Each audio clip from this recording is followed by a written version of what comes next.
Welcome everybody live to WZW Asgard 13. I am your solo commentator for the night, Aiden Connors, and we have a little bit of a change of scenery around here. Things are changing, and this is our most loaded episode of WZW yet, and the card goes as follows. We will be having a special guest appearance from the WZW World's Heavyweight Champion, Brian the Brain Carter. Following that, we will have the Defy the Inevitable Open Challenge.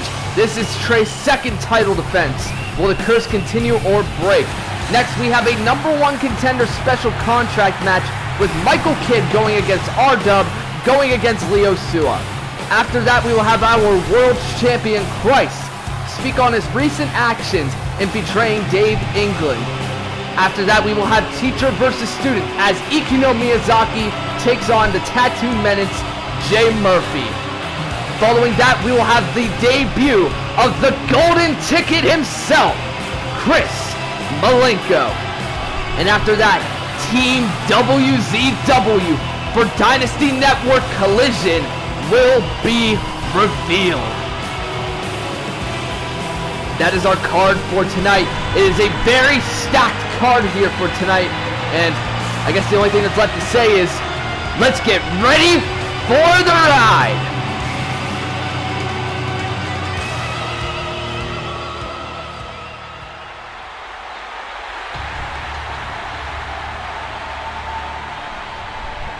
What a night we have ready for you all here tonight on Asgard 13 as we kick off with the WZW World's Heavyweight Champion, Brian the Brain Carter.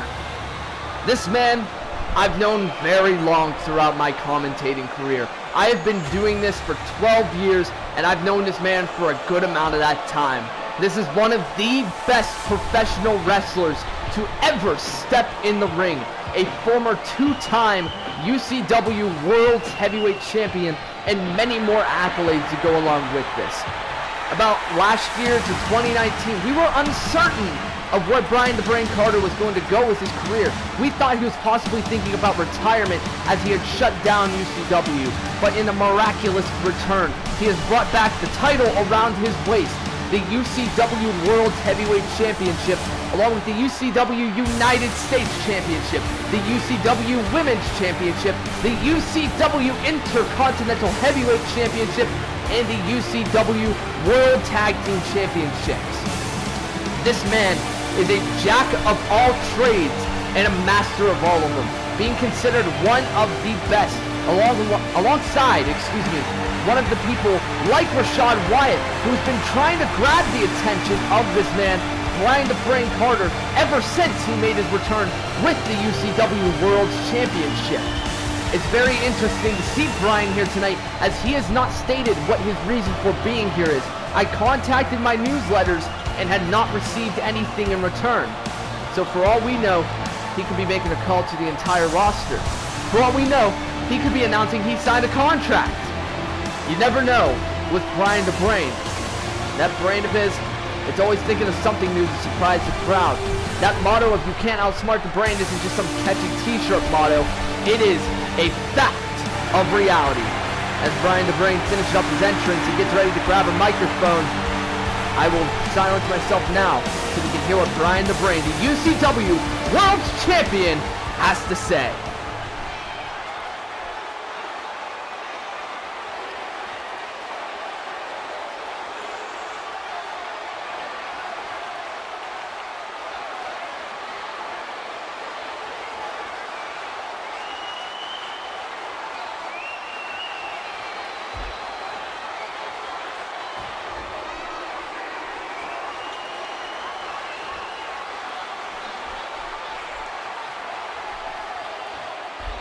So this is WCW. Wow. You know, I've heard a lot about this place.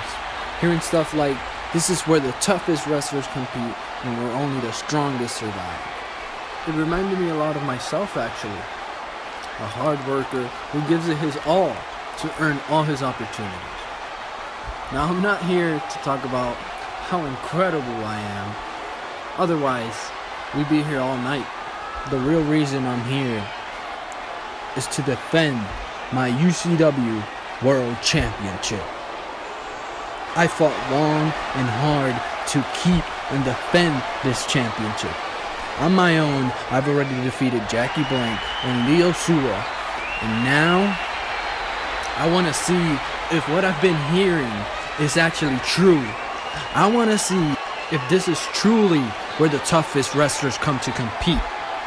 I want to face the best in WC.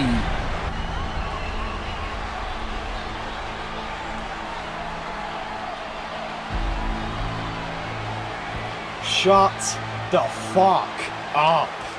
Let me give you some advice from the king of the Warzone himself, buddy. Guys like you don't belong here.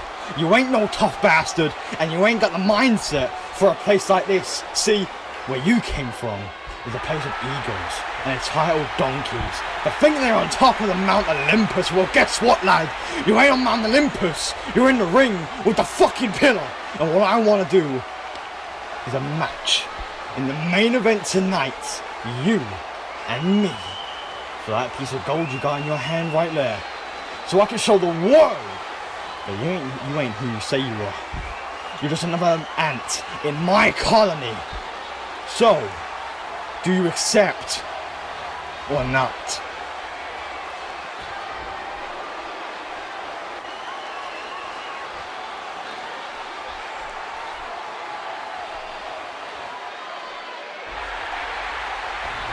So you think you can do what no man has ever done and outsmart the brain? Chris, I accept your challenge. Don't disappoint me. Well, it looks like we have our impromptu main event set for Asgard 13, as Brian the Brain Carter will be making his in-ring debut against the king of the Warzone, Chris the Pillar Russell. As Brian the Brain leaves the ring, we will be back after an intermission break.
Welcome back, ladies and gentlemen, to WZW Asgard 13. If you are just tuning in to catch you up to speed, we have found out our main event for WZW Asgard 13, as Brian the Brain Carter will be making his in-ring debut for WZW to defend the UCW World Championship against Chris the Pillar Russell, the king of the Warzone.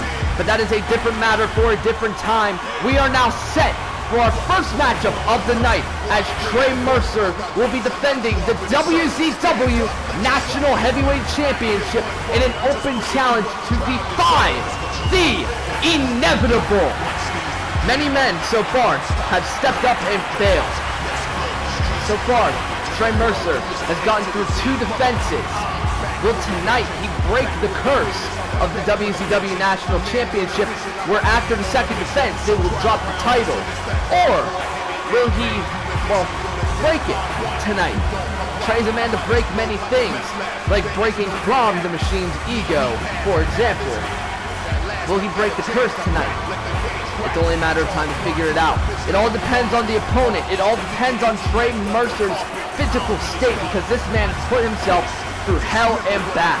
As Trey Mercer finishes up his entrance into the arena, getting the crowd on their feet, we shall now find out who is going to attempt to defy the inevitable.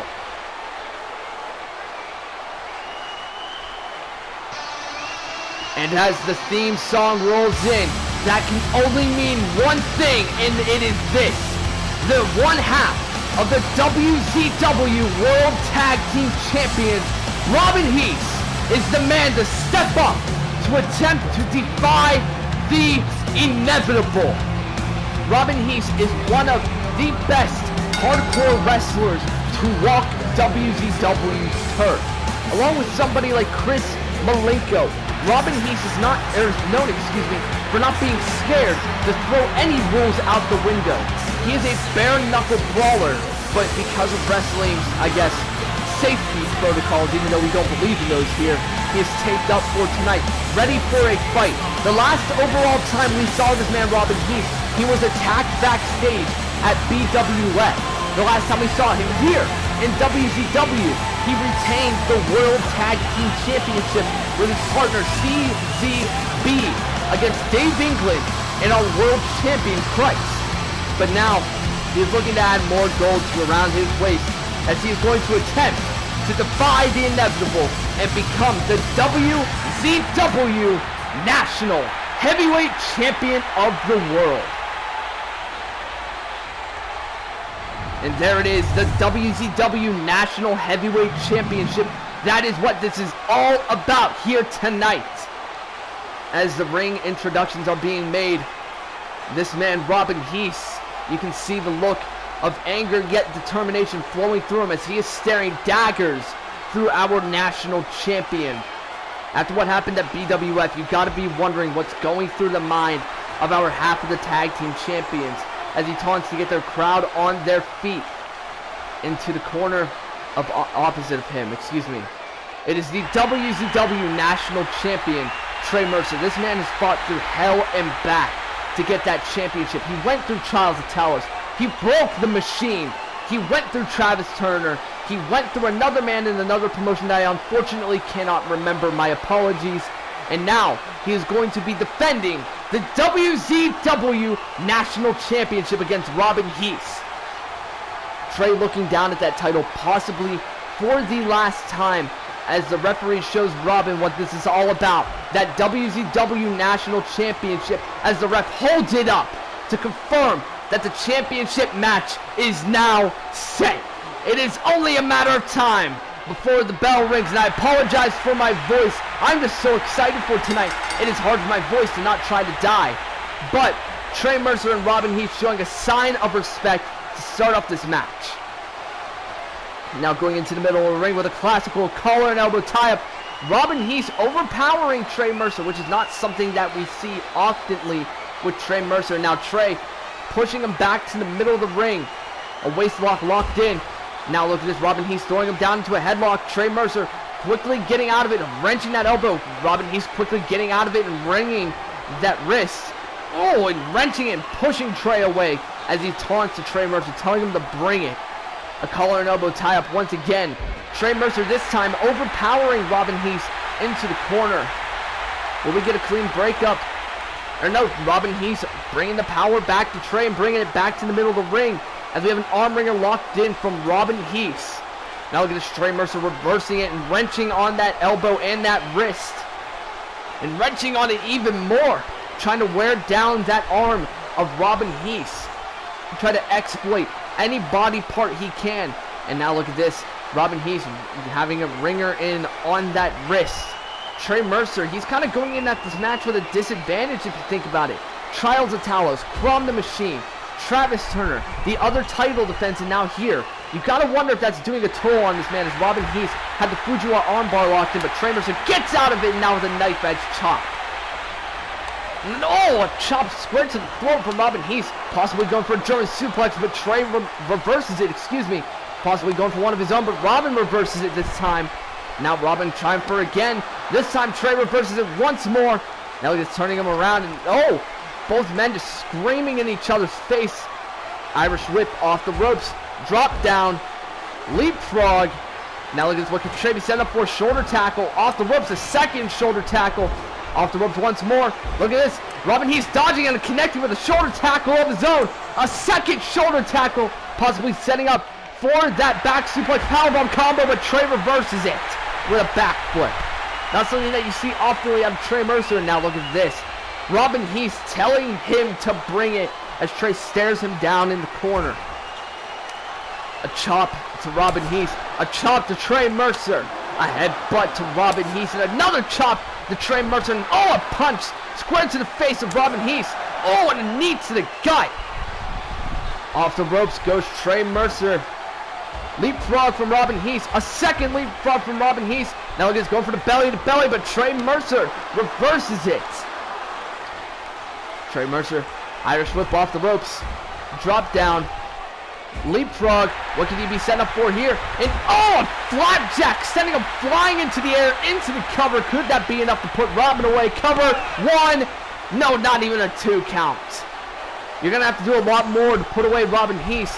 As Trey Mercer going back after that arm, being smart about this, not just targeting body parts at random. When Trey Mercer is going after a specific part of the body, he knows that he is going to use that to his advantage by exploiting that damaged part of the body. As Trey possibly even trying to go for the submission victory, but Robin Heath rolling out of it. Someone getting caught in the ropes, excuse me, and an elbow square to the face. And oh, and chop square to the throat. And now look at this back suplex bridge into the cover. 1, 2, no. Robin Heath pointing his shot at Trey Mercer. This could be his one shot to become champion. Forearm square to the face. A second forearm. Look at this, Robin Heath boosting some of his momentum by kicking off the corner. Forearm to the face. And a bulldog for good measure. Now look at this, off the ropes. Leg drop. Running off the ropes, setting up for a second leg drop, and it connects. Into the cover, could that be enough? Could we have a new champion into the cover? 1, 2, no. Trey Mercer kicking out at 2. Now look at this, Robin Heath locking in that side headlock and wrenching on the neck of Trey Mercer. Robin Heath has mainly been targeting that neck throughout this match, which is very wise of him to do, especially after everything that Trey's been through. Robin Heath keeping the advantage with that side headlock locked in as he wrenches it once again. Now look at this, Trey. Oh, I thought Trey was about to get out of it, but no, Robin keeping his ground. But look at this, Trey now getting out of it. And look at this, Robin backing him up off the ropes, pushing him towards the other ropes, off the ropes, and oh, a hip toss connects. Now look at this, back to that side headlock. Just keeping that neck right near him, trying to keep him isolated. That's one thing you've got to do with Trey Mercer. Do not let him exploit your injuries, and do not let his strength and speed get in. You have to isolate the behemoth of a man like Trey Mercer. But look at this, and oh! Trey Mercer starting to get the advantage as I was speaking, but Robin just tripping him and sending him face first into the ground, and now a kick to the gut. Look at this, possibly setting up for that double. No, a knee drop square to the face. I thought he was setting up for the leg drop combination again. Now look at this, Trey Mercer struggling to get back to his feet, which is not something that we see often from this man. And oh, a knee square to the face from Robin Heath. Holy hell. Could that be enough? Could we have a new champion? Cover. 1, 2. No. That was at least 2.9. We just nearly had a new national champion in Robin Heath. Now look at this. Lifting up Trey Mercer, now raking the eyes. Perfectly legal here in WZW, as we do not follow the rules. We say to hell with them as he rakes the eyes of Trey Mercer. And now slamming his face into the ground. And look at Robin. Oh, no, again, a second time into the ground. Look at this, a third time, a trifecta. Face slams into the canvas. Could it be set up for a fourth? No, Trey reversing it, ringing the arm and slamming the elbow down on that massive trap of his, excuse me. I'm losing my voice in the first match, and this is our biggest show here tonight. As Robin Heath chops Trey in the throat. A strike exchange beginning here between the two. Now a kick to the gut. Knife edge chop from Trey to Robin. Now Trey being the one pointing his shot. And oh, a chop square to the throat once again. As I said, Robin targeting that throat and neck area. Now look at his forearm smash. And look at this, Robin, excuse me, going for a punch, but Trey reverses it. A kick square to got another punch. Now what could Robin be thinking? And they gave him time. Now this is breaking down into an all-out brawl. Trey Mercer getting the advantage as Robin rolls down. What could he be setting up for here? Oh, no! Robin Heath with the elbow squared to the eye of Trey Mercer as he was going for his main maneuver of the tope suicida. Now look at this. What could Robin be setting up for here? Disaster in mind. Trying to suplex the big man to the outside of the ring. Wait. What's Trey thinking about here? Forearm smash. What the hell could he be thinking about here? And oh my God! Suplex into the ring from the apron. The strength of Trey Mercer picking up a man who has to be at least 230 pounds from the apron into the ring. That's just sheer strength and determination. Into the cover. Could that be enough? 1, 2, no! Robin Heath kicking out at 2. What a match so far as we see a replay of that brawl breaking down and Trey getting the advantage. Going for that tope suicida of his, but Robin had it already in mind and got an elbow square to the eye of Trey Mercer. Then Robin Heath was trying to set up for disaster, a suplex to the outside. But Trey keeping his normal way of competing true to its word by keeping it in ring as Trey Mercer lifting up Robin Heath with sheer strength into the ring. Going for anything and everything he can to keep that national championship around his waist as Trey getting the crowd on their feet. Again, what a first match for the stacked card here tonight as Robin begins to get back to his feet. Now look at this, a wrestling slam takedown. Now look at this, going for a move made known by the late great Brody Lee, known as the Gator Roll. As he's wrenching down on that face now, possibly trying to make Robin pass out, but no, letting him out of it. An interesting choice from Trey Mercer. Now look at this, off the ropes, and a splash square to the spine. Robin rolling over. Now what could Trey be thinking about here? Taunting to Robin Heath. Now look at this, off the ropes. And Trey is going balling with the elbow drop. Square to the chest. Now look at this. Vertical leap senton bomb to the ribs. And no, a second one square to the rib cage, trying to knock the wind out of Robin Heath. Now look at this, Trey screaming at Robin Heath. And now a no! Robin Heath reversing the vertical leap senton bomb. Now look at this. Michinoku driver off the ropes. Another move made popular by Brody Lee with the elbow drop. Into the cover. Could that be enough? 1, 2, no. Robin Heath having to wonder what the hell does he have to do to put away Trey Mercer as he stares him down now, scraping the face off the ropes, and a knee drop square to the nose of Trey Mercer. Scraping the face again, now lifting up Trey. Look at this.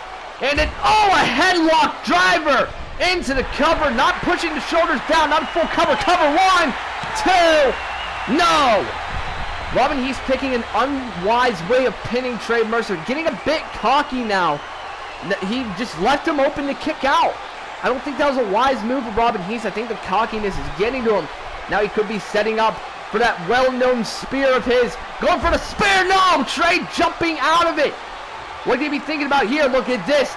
Going for the combination of German suplexes. And that's 2. Setting up for the trifecta. And 3. And no, Trey holding on to the German suplex. And another German suplex. Trey lifting up Robin Heath. And a 5th, excuse me. Lost count for a second. And a 6 into the bridge. Cover. 1, 2. No. Robin Heath kicking out again. Now look at this. Trey saying thumbs up, thumbs down. This is the end. Setting up for that new variation of the inevitable lariat of his. Now look at this. Charging at Robin. No, Robin reverses it into an inverted Olympic slam. Trey Mercer rolling out of the ring. Trying to get the safety. Robin Heath off the ropes. Tope suicida to the outside, taking out Trey Mercer. Robin Heath throwing caution to the wind to try to become WZW National Champion here tonight as Robin throws Trey back into the ring. Back in following suit behind him. Back perched into that corner. Possibly setting up once again for that spear of his. Look at this. Going for the spear and it connects. Rolling through straight to the cover. 1, 2. Could that be enough? No! 2.9 1/2. As close as it could get to Robin Heath becoming national champion. Trey Mercer kicking out at quite literally the last second. Robin Heath making up for that old mistake. Rolling through this time straight into the cover, but Trey kicking out at quite literally the last second. Now a headbutt straight to Trey Mercer.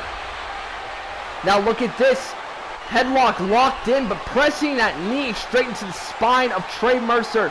Trying to make the big man pass out. Wrenching on the head even more. Remember, there's no rope breaks with WZW. Trey getting out of it.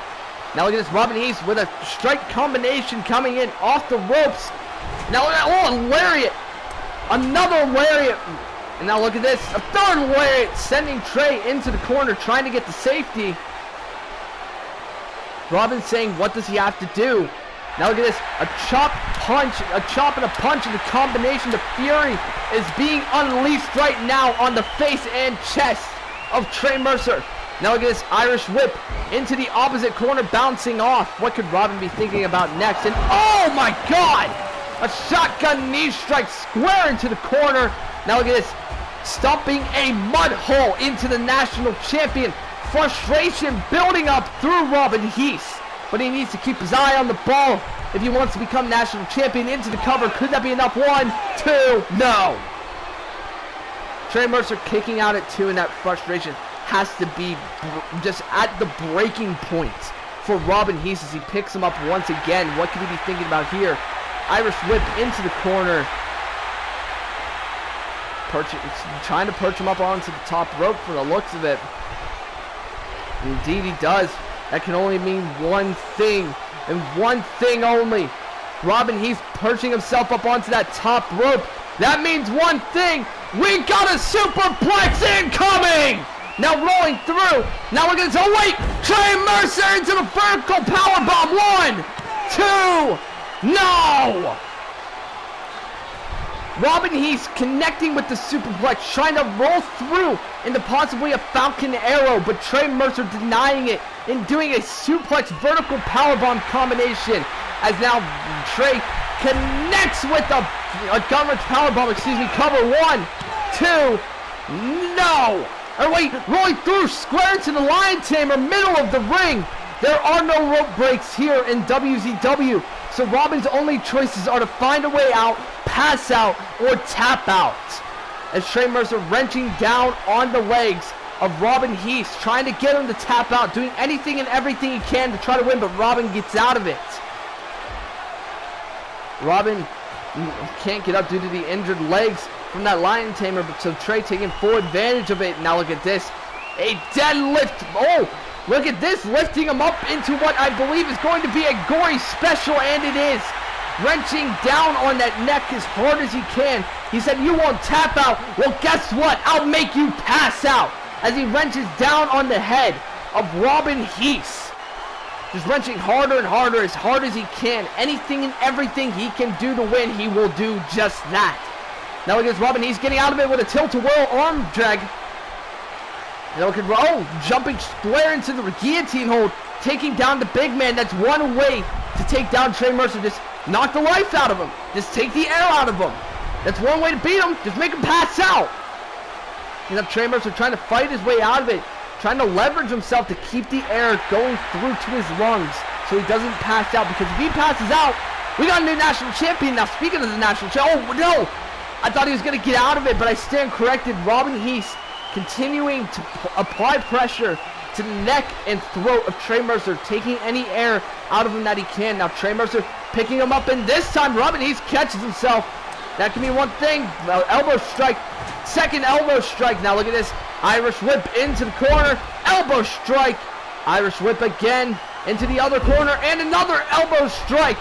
Irish whip once more, and oh my God! Shoulder tackle square into the corner, and a belly to belly to count it. Or, excuse me, to add on to it, excuse me. Now look at this. He could be setting up for one thing here. And no, I thought he was going for the inevitable lariat. Rob, no. Lifting him up in. Oh, going for the butterfly DDT, but Trey Mercer reversing into a lariat, lifting him up. A second lariat, going for the trifecta, and it connects, turning him inside out into the cover. Could that be enough? 1, 2, no. Robin, he's kicking out of not 1, not 2, but 3 inevitable lariats. Now look at this. Trey trying to keep himself from getting frustrated in the corner. What could Trey be thinking about as this crowd's going nuts for this match? He's thinking about the beginning of the end. Robin Hayes getting back to his feet. Very, very stirred up, and oh, the lariat connects like a sack of potatoes. Robin drops down. Cover 1, 2, 3. Trey Mercer retains the WZW National Heavyweight Championship, and the inevitable stays undefied.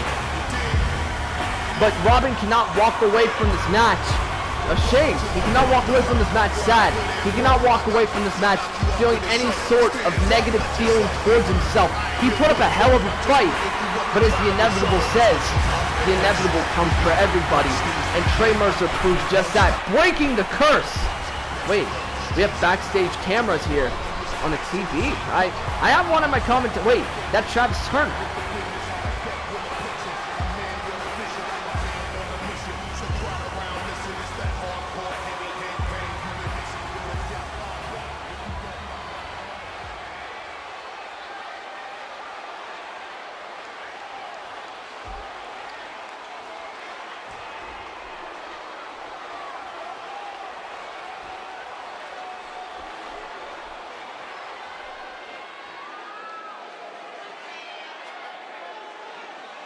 Hey, yo, what's your problem, bro?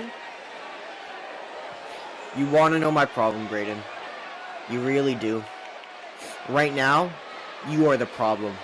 Because you walk around like you own the place. Because of your quote-unquote friends. While people like me are working our asses off and end up getting screwed daily. You know what? I think I have to cut you down a notch. Cut you down, Brayden. I think it's time to show the world you aren't what you seem to be.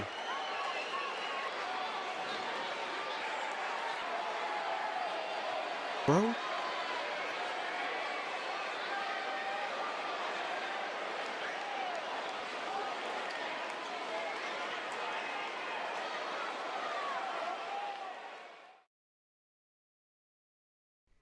Que lo que mi gente? I'm back home in San Juan, Puerto Rico in the Jose Miguel Agrero Coliseo at a RCLL event. Because you see, I'm out here looking for one of the best luchadors out here, in which I found them. In Gran Toreno y Niño Planta. Now I know what you're gonna say quickly. Why those two? Well, you see, those two are hungry for ambition, strength, and for the quality of the sagrado arte de la lucha libre. We are Revolución, and we are here to not only revive, but to bring the huge intention to lucha libre. So we will see you in Warzone Wrestling real soon. Nos vemos.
Another loss.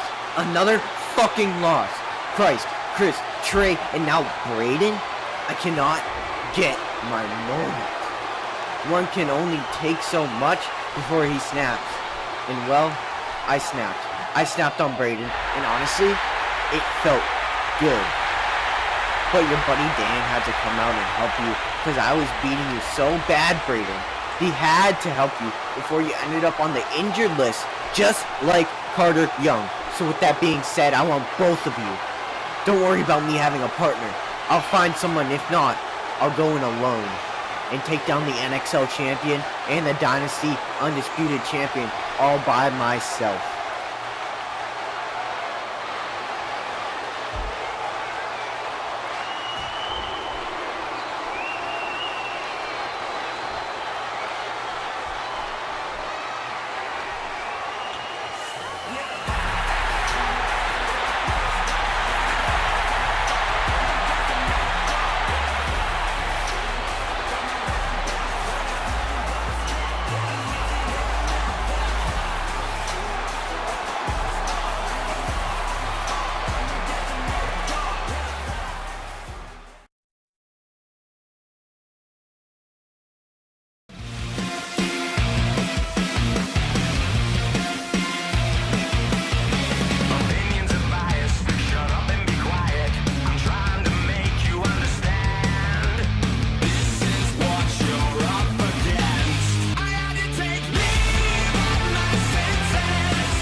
We are back here in the Coliseum after one of the craziest segments and matches, or whatever that was. I don't even know anymore.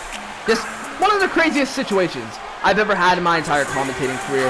But that's not the time. It's now time, excuse me, for the #1 contendership special contract match. This match is very special to two of these men in this match. This man being one of them, Michael Kidd.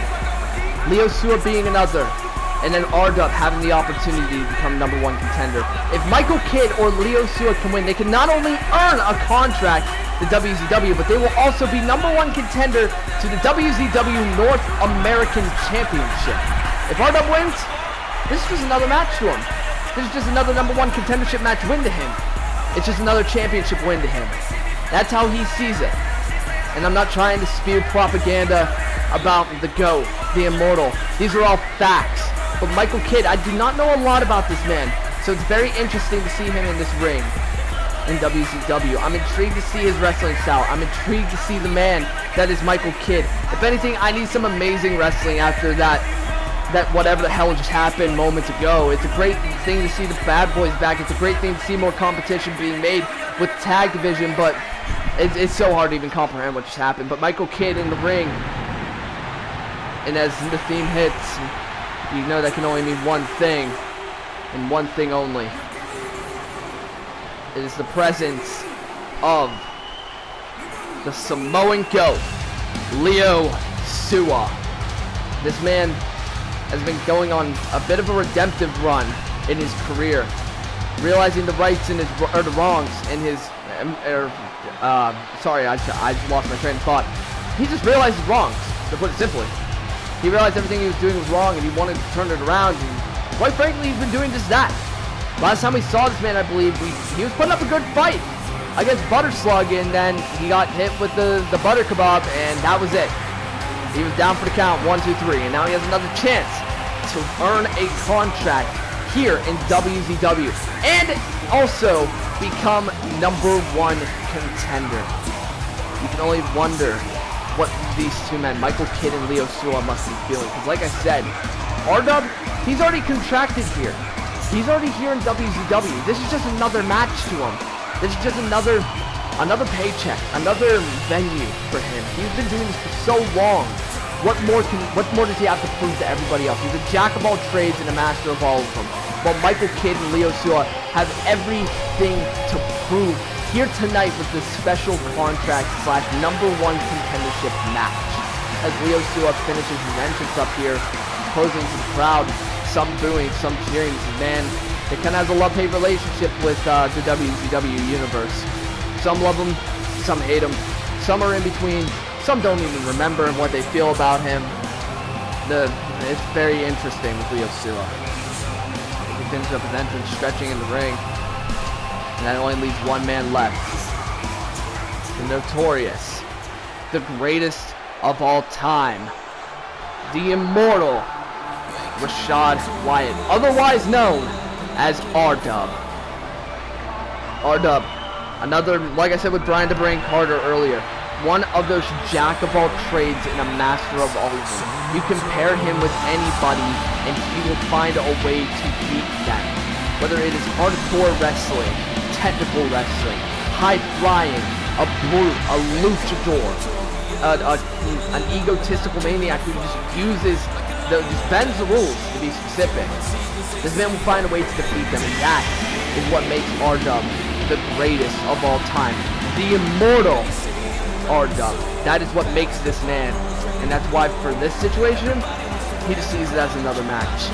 He has already proved everything he can in this industry, and he just wants more. He doesn't need to prove anything, he just wants more. And tonight, his mission is to add more to his never-ending resume of accolades.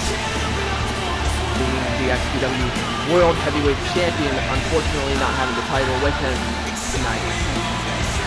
As he continues his entrance here tonight, and I'm sorry if I'm at a loss of words. My mind's still all in a loop from the Braden King and Travis Turner segment. I'll try not to beat the metaphorical dead horse with that one, because we have great action coming up right now with R-Dub versus Michael Kidd versus Leo Sua. If Leo Sua or Michael Kidd wins, they earn themselves a contract to WZW while also becoming #1 contender. And if Rashad Wyatt wins, well, he just becomes #1 contender. He doesn't need to earn a contract. Excuse me, having a little bit of hiccups here from yelling so much. If he wins, he's already contracted here. He becomes #1 contender. And I'm sorry for repeating myself over and over again. My brain is out the window right now, but I'll try to get myself composed again as we are ready for action. Look at this, Leo Sua and R-Dub staring each other down, getting memories from excellence. Whenever it was Leo Sua versus, or now look at this Michael Kidd. I don't know if that's wise to taunt those two men. They have history between each other. Now look at this, off the ropes. And, oh, look at this. R-Dub sending Michael Kidd out of the ring. Now look at this Michael Kidd, elbow to the gut and a sunset flip.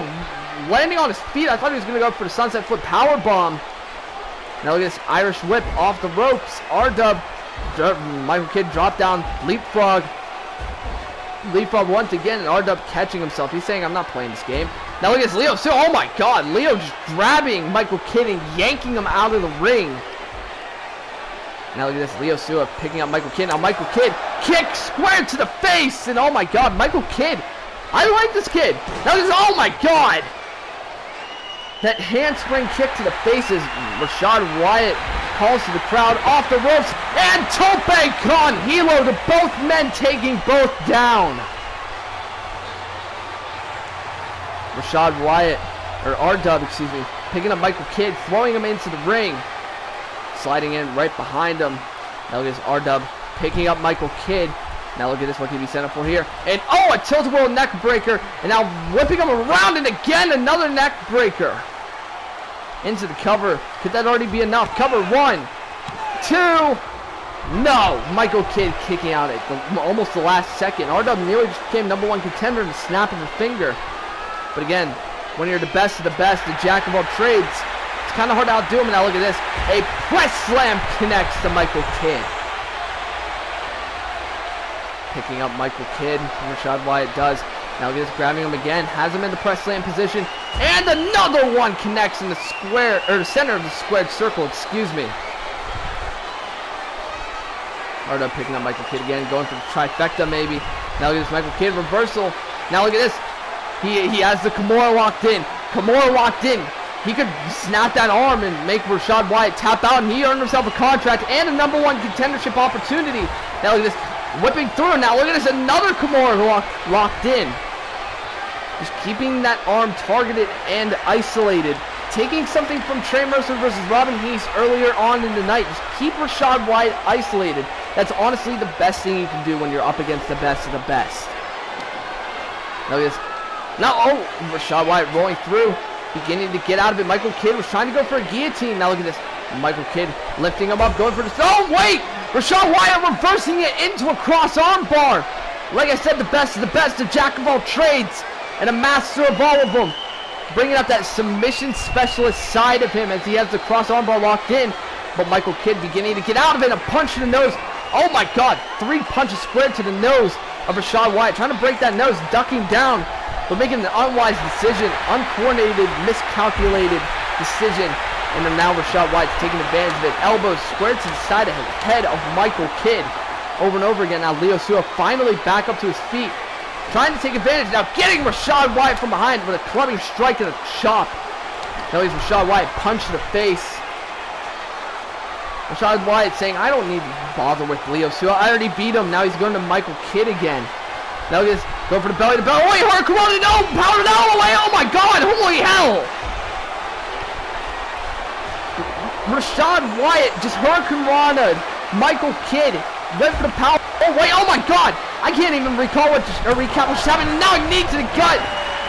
Pump handle position. And oh my God. Pump handle pile driver into the cover. 1, 2. No, my God. I thought that was it. I don't even have enough time to recap. As we see now the replays of that beautiful Hurricane Rana catching and then doing a Hurricane Rana of his own. Rashad Wyatt catching his feeding knee to the gut. And then into this beautiful pump handle power bomb. Or the power driver. Excuse me, there's so much going on. I can't even keep track of my words. Kick to the gut from Michael Kidd to R-Dub. Forearm smash. A punch square to the face. Leo Sua on the outside of the ring.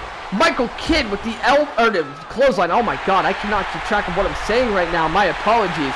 As Michael Kidd taunts the crowd. Michael Kidd picking up R-Dub. A forearm smash square to the face. A punch to the face. Clothesline out of the ring. What could Michael Kidd be thinking about here? Staring down the Immortal on the outside of the ring. Off the ropes, going for the suicide dive. Oh my God! Oh my God, Leo Sua with a drop kick out of nowhere now to the top rope. And oh! Superfly splash into the cover. 1, 2. No! Nearly had himself a contract and a North American title shot. Picking up Michael Kidd. What can Leo Sua be thinking about here? Irish whip into the ropes. And oh, going for the pop-up Styles Clash reversal. Now look at this, picking him up in. Oh my God! Crunchy connects into the cover. 1, 2. No! Michael Kidd went for the sunset flip power bomb, but got caught into a crunchy. Now we look back at that. Oh my God! That devastating drop kick to the face. Now look at this. Thought he was going for the pop-up Styles Clash, but a reversal from Michael Kidd led into a sunset flip. Excuse me. Into that crunchy, dropping him square down on the head and the neck. As R-Dub gets back in the ring, and we begin to relive some more memories of excellence.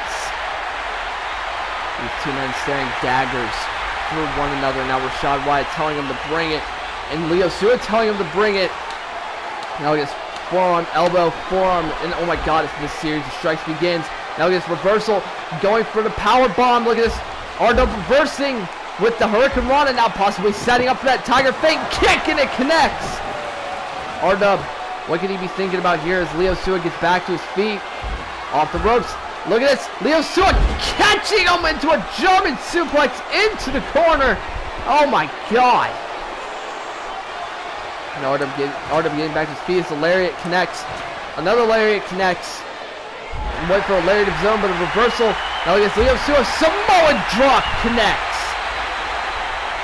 Now calling for R-Dub to get up, possibly thinking about the beginning of the end here. Now look at this, tossing him to the outside of the ring, going for that Hangman's DDT. And it connects, spiking him on the head, into the cover. 1, 2, no. R-Dub kicking out at 2.5. Nearly had Leo Sua in belief that he was going to get a contract here to WZW. Now Leo Sua possibly again calling for the beginning of the end. Just trying to pull anything out the hat that he can. Now look at this. Spear, no! R-Dub taking a page from Trey Mercer's book earlier on. Now look at this, super kick connects. Super kick connects. Now look at this, Michael Kidd getting back in the ring. Now look at this. 3D! 3D! 3D! R-Dub clothesline out of the ring. What could R-Dub be thinking about now? Look at this. Off the ropes. And oh, Spaceman. Oh my God! Spaceman Plancha catching him into reverse DDT. What could R-Dub be thinking about now? Look at this. Uranagi slam. Now look at this. And a standing knees to the gut, or standing moonsault knees, excuse me. Not really sure what to classify that as he goes to the top rope now. And frog splash connects into the cover. Could that be enough? Cover. 1, 2, no. So far, the stacked card has got my adrenaline pumping, and holy hell, this just continues to do that. And now look at this, R-Dub lifting up for a ripcord, and no, going for the knee strike, but Michael Kidd reversing into us. No, what the hell? And oh my God, sliced bread vertigo combo into the cover. 1, 2. No! R-Dub kicks out Michael Kidd, nearly having himself a contract to WZW after that sliced bread vertigo combo. The talent that these three men are showing is absolutely insane. Notice Michael Kidd dodging a clothesline, kicked in the knee, and oh! Going for the roundhouse in the... Oh, he missed. Or did it connect? Did it miss? It's hard to see from here. Now what can he be sent up for here? Look at this. Oh my God, butterfly facebuster connects. Michael Kidd trying to make sure Leo Sua saves out of his way. And a close, oh wait, Leo Sua, or not Leo Sua, R-Dub, excuse me. Oh my God, catching him into the Koji clutch. Kind of having a botch on names there, my apologies. R-Dub catching him into that Koji clutch. Will Michael Kidd tap out? R-Dub just wrenching harder and harder and harder as he can, but Michael Kidd just barely managing to get out of it. But R-Dub now switching to a crossface. Crippler's crossface locked in to Michael Kidd. Could this be enough to put him away as he wrenches on that throat as hard as he can, trying to make sure he emphatically becomes #1 contender to the North American Championship. Wrenching as hard as he can. Now look at this, Michael Kidd getting out of it at what could possibly be the last second. Clothesline out of the ring. Now it's Michael Kidd. Oh my God, excuse me. Botch after botch. Off the ropes. And suicide dive. I apologize for all my botches with these names. It's hard to keep track of everybody. So much high-paced action. R-Dub back in the ring with Michael Kidd following suit. Michael Kidd possibly setting up for his finishing maneuver to R-Dub. Now just from behind, setting up for the kill switch. And it connects. Michael Kidd with the kill switch into the cover. Could that be enough to put him away? 1, 2, no. R-Dub kicking out at the last second. Leo Sua still on the outside. Michael Kidd trying to do whatever he can to become #1 contender and contracted to WZW. Now look at this. Michael Kidd taking R-Dub back to that very corner that R-Dub tried launching Michael Kidd off of earlier on in this match. What could Michael Kidd be thinking about here? Look at this. Pop-up bolt. Oh my God! R-Dub reversing the Bulldog. Oh wait, that's Trevor Wolf, the WZW North American Champion. Distracting R-Dub. What could this mean? These two have been rivals for about as long as I can remember. Now it is R-Dub chasing down Trevor Wolf. Trevor Wolf saying, "Tag, you're in," I guess. Is oh my God! Now a brawl might be ensuing on at the top of the ramp, but Leo Sua taking advantage of the situation as the two have ran through the curtain. They're out of here. Leo Sua staring down Michael Kidd. That only means one thing is coming for him, and a snow spear reversed into a guillotine choke. I thought Leo Sua had the match won. Now look at this, wrenching on the guillotine choke. Is that enough to put away Leo Sua? This is now, I guess, turned to a one-on-one occasion between two, because RW decided to run out of the arena. Leo Sua getting out of the guillotine chokehold. Now a spear! Into the cover. 1, 2. Leo Sua is #1 contender and officially contracted to War Zone Wrestling. Leo Sua picking up what could possibly be the biggest win in his career here tonight. Defeating R-Dub and Michael Kidd in a triple threat match, is now #1 contender and is contracted to WZW. Leo Sua putting up a hell of a fight. And again, I apologize for my botches throughout the match with the commentary. There's so much to keep an eye on.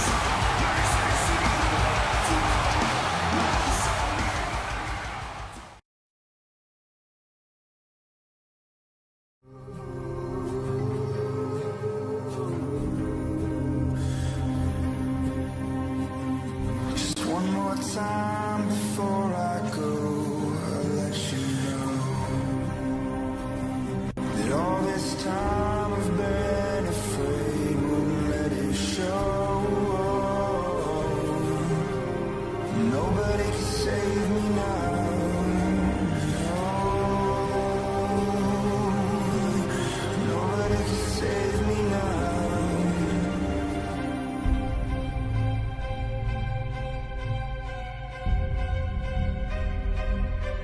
Stars are only visible in darkness.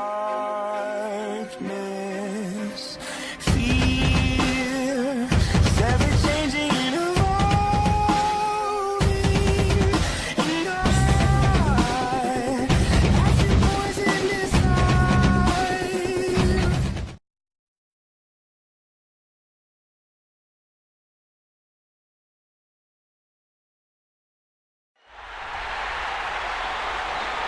We are back, ladies and gentlemen, after an incredible triple threat match, and it is now time for teacher versus student.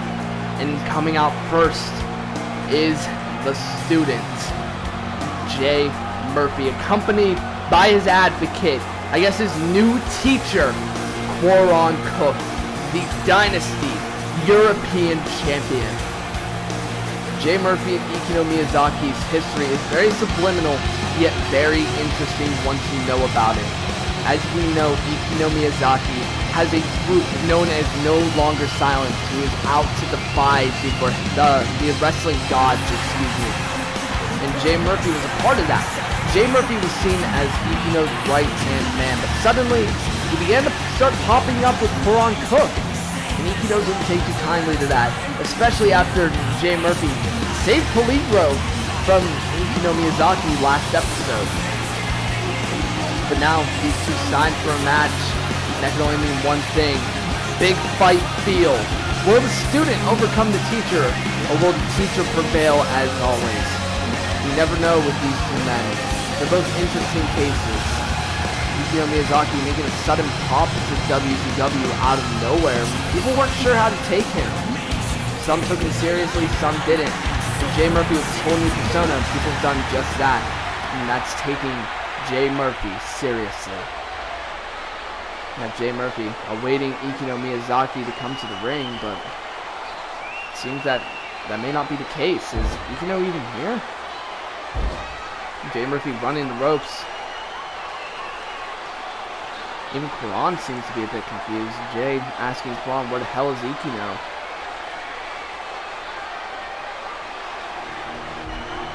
Jay ain't sure what to think. I'm honestly not sure what to think myself. Seems like the Ikino no-show? Did he not show up to the building here tonight? Wait, there he is.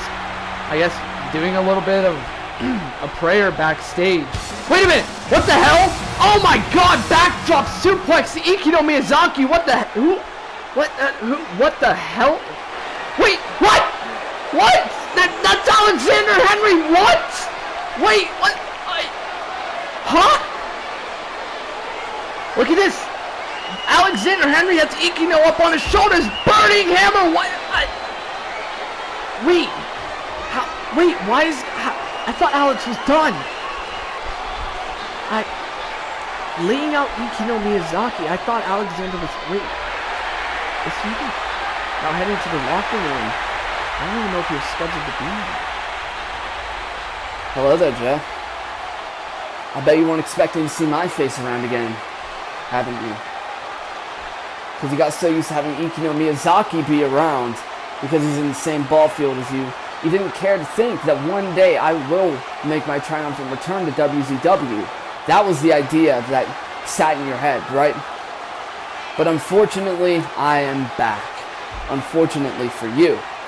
It's easy to walk, talk, and act like me, but it's a whole other ball field to truly be me. I'm Babe Ruth of this business, and you are just trying to make the cut.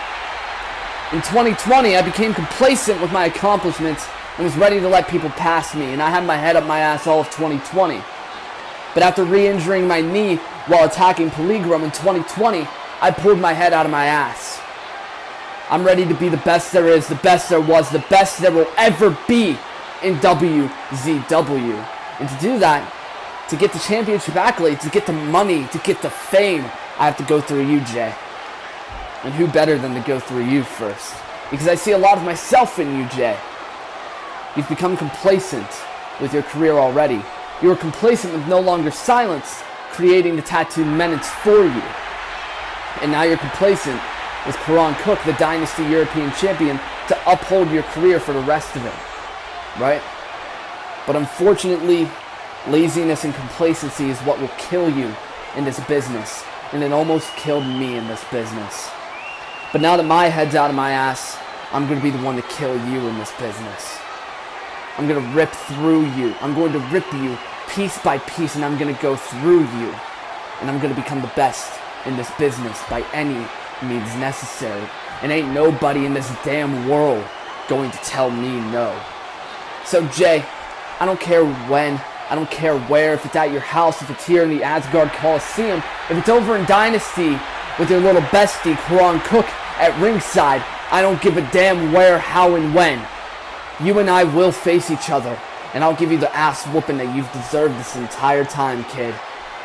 Your complacency is what will kill you, and I will be the one who ends the tattooed menace. And people will remember my name, as I am soon to be recognized as the best in this business. Alexander Henry.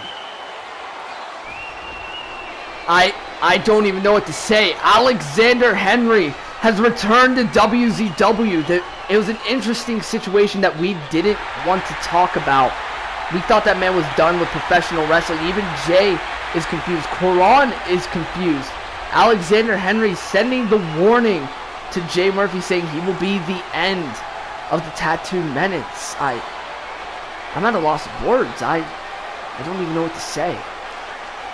As the two leave the building, I guess Ikino versus Jay is off the card. Obviously Ikino can't compete. Wait.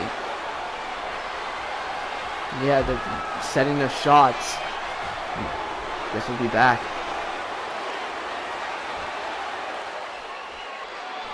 We are back, and that's John Spyro from Legacy World Wrestling. Though I may not know a lot about John Spyro, this man has been making a name known for himself around the wrestling world, and now he's here in the Coliseum. I wasn't expecting this. Well, to be fair, I wasn't expecting anything we've seen here tonight. It's been great wrestling, great shocks, great promos. It's the whole 9 yards. Our most stacked card yet with the most surprises yet. I don't know how much more I can take. Wait, John Spyro jumped the barricade. Now he's getting in the ring. Wait. He isn't on the card. Wait, oh my god! Oh my god! Oh my god! That's Raymond Black! Raymond Black attacking John Spyro! Raymond Black not here to play games as he connects with a knee to the face. Raymond Black over the last couple of episodes, ever since Trey won, oh my god, and that's a $5,000 fine right there just for laying his hands on the referee. Now that's another $2,500 just for spitting on him. Raymond Black, he's been making his call towards the national championship known. Now grabbing the mic, what could this man have to say?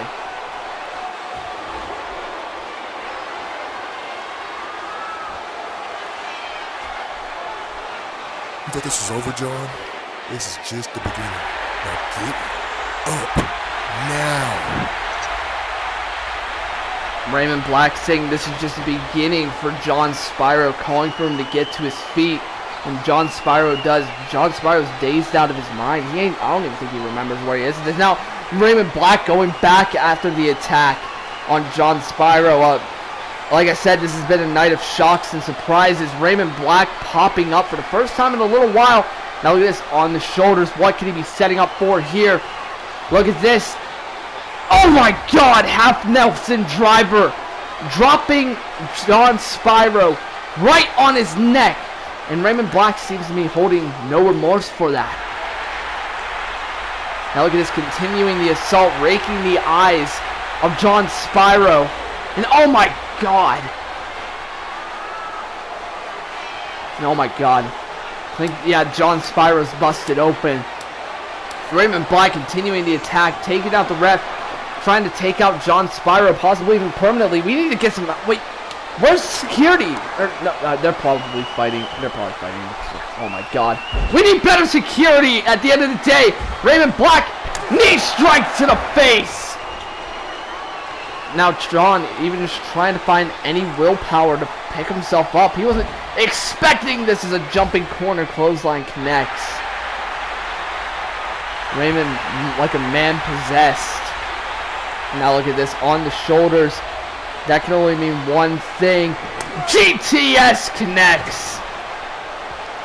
John Spyro pouring blood all over his face. The crimson mask is starting to dawn upon him. Raymond Black letting out a shout of anger. There's been so much going on tonight. I'm not even sure what to say. Oh my god. Raymond, enough is enough.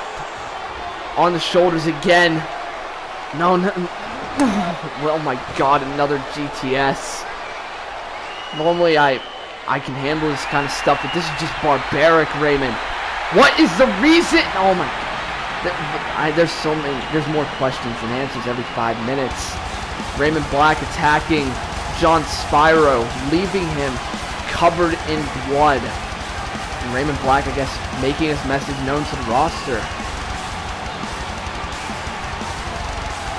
We need to get John Spyro some help. The ref finally back up to his feet after being clobbered by Raymond Black. Now look at this, the ref throwing up the X sign. Something's seriously wrong, excuse me. Their Earth side, well, obviously busted open, but for all we know, it could be something even more than that, being dropped on his neck with that electric chair Hop Nelson driver. I'll try to keep you updated as I can, but I don't even know what to say.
We are back here in WZW after the barbaric actions of Raymond Black, but that's a different time for a different time, and I'll keep you updated on John Spyro when I can. But it is now time for the debut of the golden ticket, Chris Malenko. And yes, he specifically asked me to introduce him that way. But this man, he's gone under a complete metamorphosis, for lack of a better term.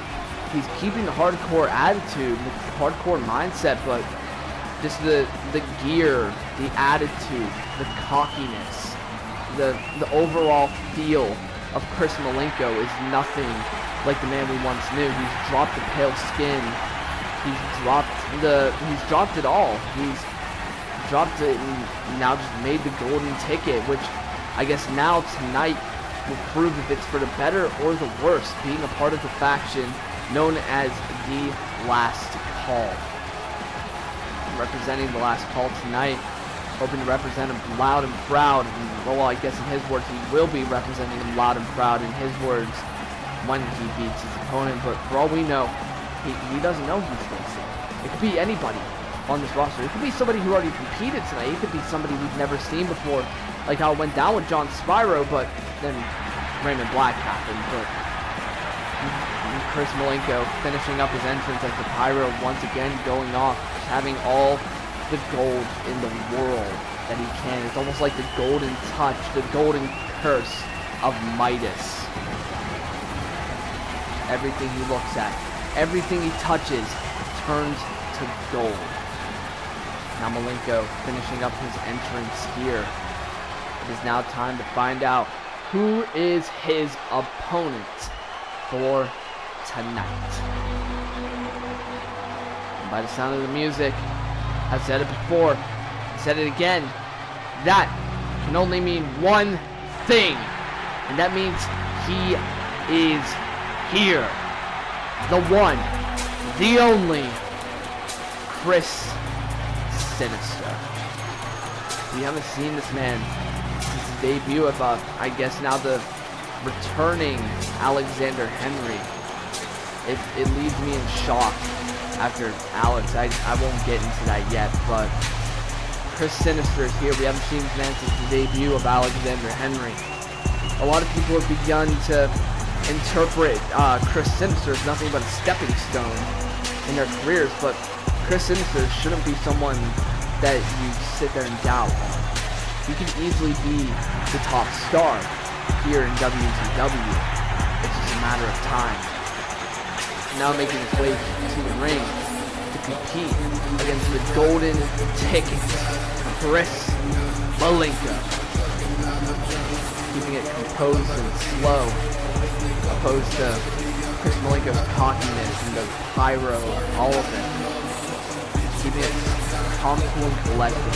And I honestly think that's the best thing that Chris Sinister can do. It's going to be interesting to call both named Chris. If I call one of them by first name, I guess you're just going to have to assume which one I mean. Chris Malenko, Chris Sinister. Referee checking if both are ready to go, and it's underway. Both men staring down. Chris Sinister seeing this whole new side of Chris Malenko for the first time, and honestly, it's taken us all for a shock. We weren't expecting this side of Chris Malenko, but sometimes evolution is the best case scenario, but sometimes it can be the worst, and I guess tonight we'll find out if it is for the better or the worse as these two stare down, staring daggers between the two. And now coming face to face, eye to eye. Chris Sinister's ready for a fight. Collar and elbow tie up, lock up in. Now look at this, Chris Sinister with the waist lock locked in. Chris Malenko with the snap headlock. Wrenching it. Oh my god! A clubbing strike square to the chest of Chris Sinister. You know, Sinister lifting him up and ringing down on that elbow. Now Malenko has the wrist ringer walked in from behind. And that strike square to the neck of Chris Sinister. Working on that arm of Chris Sinister, Malenko is now shoves him away. The stare down begins again. Now saying he's going to put a bullet to Chris Sinister's career. Now strike of fury kicking off. And now look at this. Chris Malenko reversal, drop down, and roundhouse kick connects. Now Chris Malenko taunting to the crowd. And now look at this. Drop down onto the knee. And oh my God. Chris Malenko's had the advantage throughout a percentage of this match so far. Still maybe short in, but Malenko's had a fair amount of it. Above 50%, that's for sure. As he's just stomping down on Chris Sinister like he's worth dirt to him.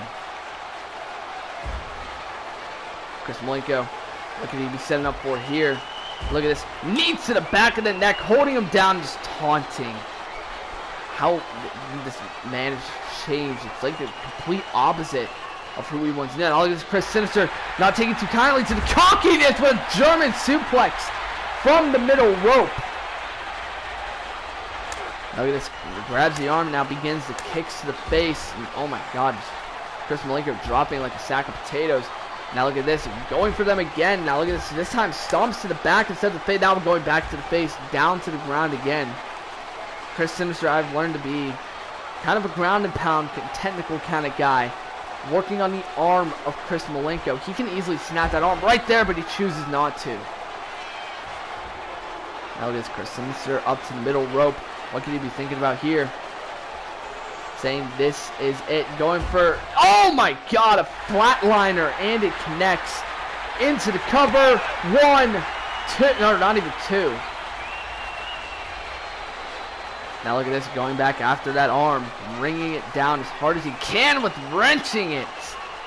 Is Chris Malenko trying not to tap out, but trying to tend to that elbow. And Chris Sinister keeping it locked in, wrench after wrench after wrench. Oh my God. Trying to possibly throw that shoulder out the socket or probably take the elbow with it. Now Malenko's starting to get out of it. Punch to the gut as hard as he can. Like a spinning soul kick next, taking Chris Sinister to the corner, excuse me. Now this, Chris Malenko beginning a furious strikes, backing up, aiming a shot and saying he's gonna take it. And look at this, hopping over the top rope. And oh, an elbow square to the face. Now look at this, up on the shoulders. Fireman's carry with the gut buster connecting off the ropes. And oh, Chris Sinister with the basement dropkick taking down Chris Malenko, going back after that arm. The crowd into this match. This match honestly has my full divided attention because the golden ticket has had my interest since the day it was announced. Like I said, this is the complete opposite of the Chris Malenko we once knew. And honestly, if I wasn't contractually obligated to commentate this match, I would be in complete silence. Learn from what Chris Malenko is doing. Learn on how Chris Sinister is trying to improve his mistakes from before. Notice Chris Sinister going back after Chris Malenko, picking him up. Forearms going one after another, dropping Chris Malenko down to his knees. Now Malenko slowly getting back up, and oh my God, a roundhouse square to the chest. Now Chris Malenko rolling out to try to get away from Chris Sinister. Chris Sinister going out the ropes. What could this mean? And oh my God! Going for the suicide dive, but Malenko playing possum. Now look at this. Elbow drop. Now look at this. Beginning the strikes on the knees. Oh my God! Now look at this. Possibly set up for, no, not set up for, oh my God! I thought he was possibly set up for a figure 4, but no, trying to bust those knees again. Trying to injure him permanently. Chris Sinister clenching that knee pretty hard. Oh, he just kicked in the knee. Kicked in the knee again. And a super kick for good measures. Chris Sinister rolling to the outside. Now Malenko off the ropes. And look at this off the rope. Oh my God! Vaulting corkscrew to the outside. Chris Malenko pulling out a move I don't recall ever seeing out of his playbook. Like I said, this is a whole new Chris Malenko. There's ought to be some new moves to come with it. So look at this corkscrew plancha to the outside. Like, holy hell. Like I said, the crowd invested in this. I'm invested in this. And Chris Malenko is invested in just beating the hell out of Chris Sinister. I don't know what it is that makes me hate him. Is it Does he think he's poor? I don't know. Now look at this. Boot square to the face. Another kick square to the spinal cord of Chris Sinister. Now lifting him up. And oh my god! Headlock driver on the outside. That's very thin padding. And just dropping him head first onto it. Now what could Chris Malenko be thinking about here? No. Oh my god! Just tossing Chris Sinister full force into that ring post. Now look at this. For the very first time tonight, a weapon is introduced. And now Malenko just going to town. Remember, like I said during his entrance, not forgetting that hardcore nature of his. You can never leave your roots. That's something I was always told growing up. And Chris Malenko is proving that just now by leaning back towards that hardcore nature of him, using that environment as his weapon. As he smashes his head off the barricade.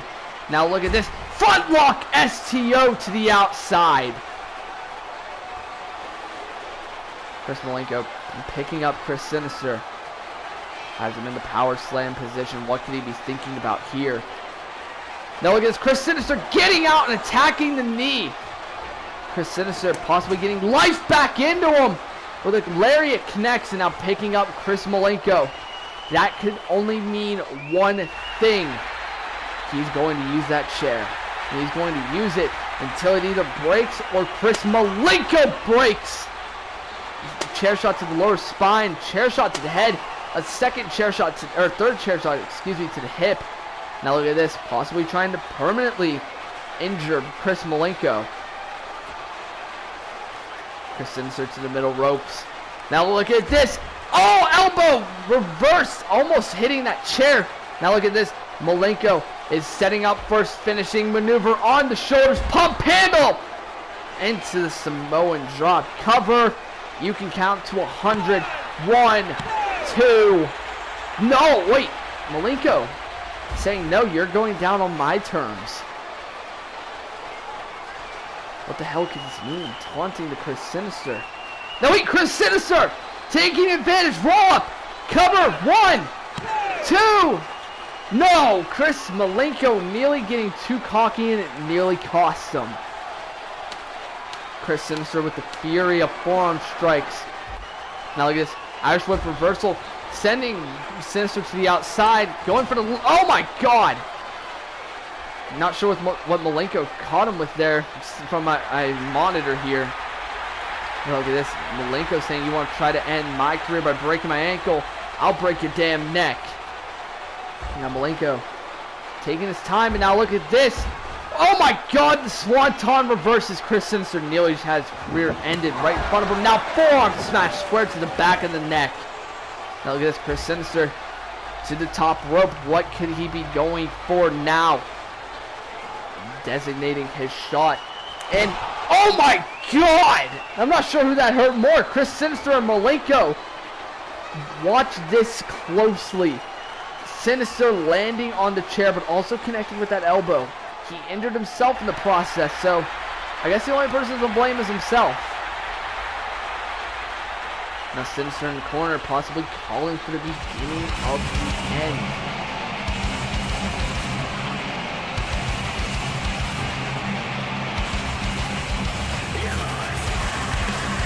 Wait a minute, oh my god.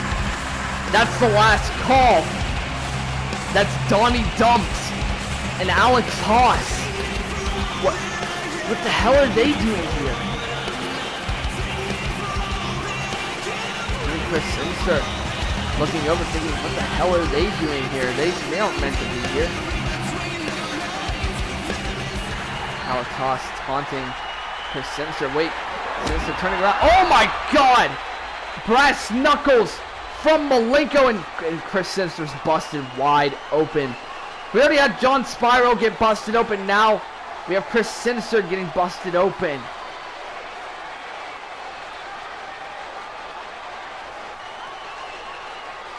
Chris Sinister weakly getting back to his feet. Now look at this kick to the gut. Now look at this pump handle. Samoan drop again. Into the cover. 1, 2. The Golden Ticket wins his debut match here in WZW.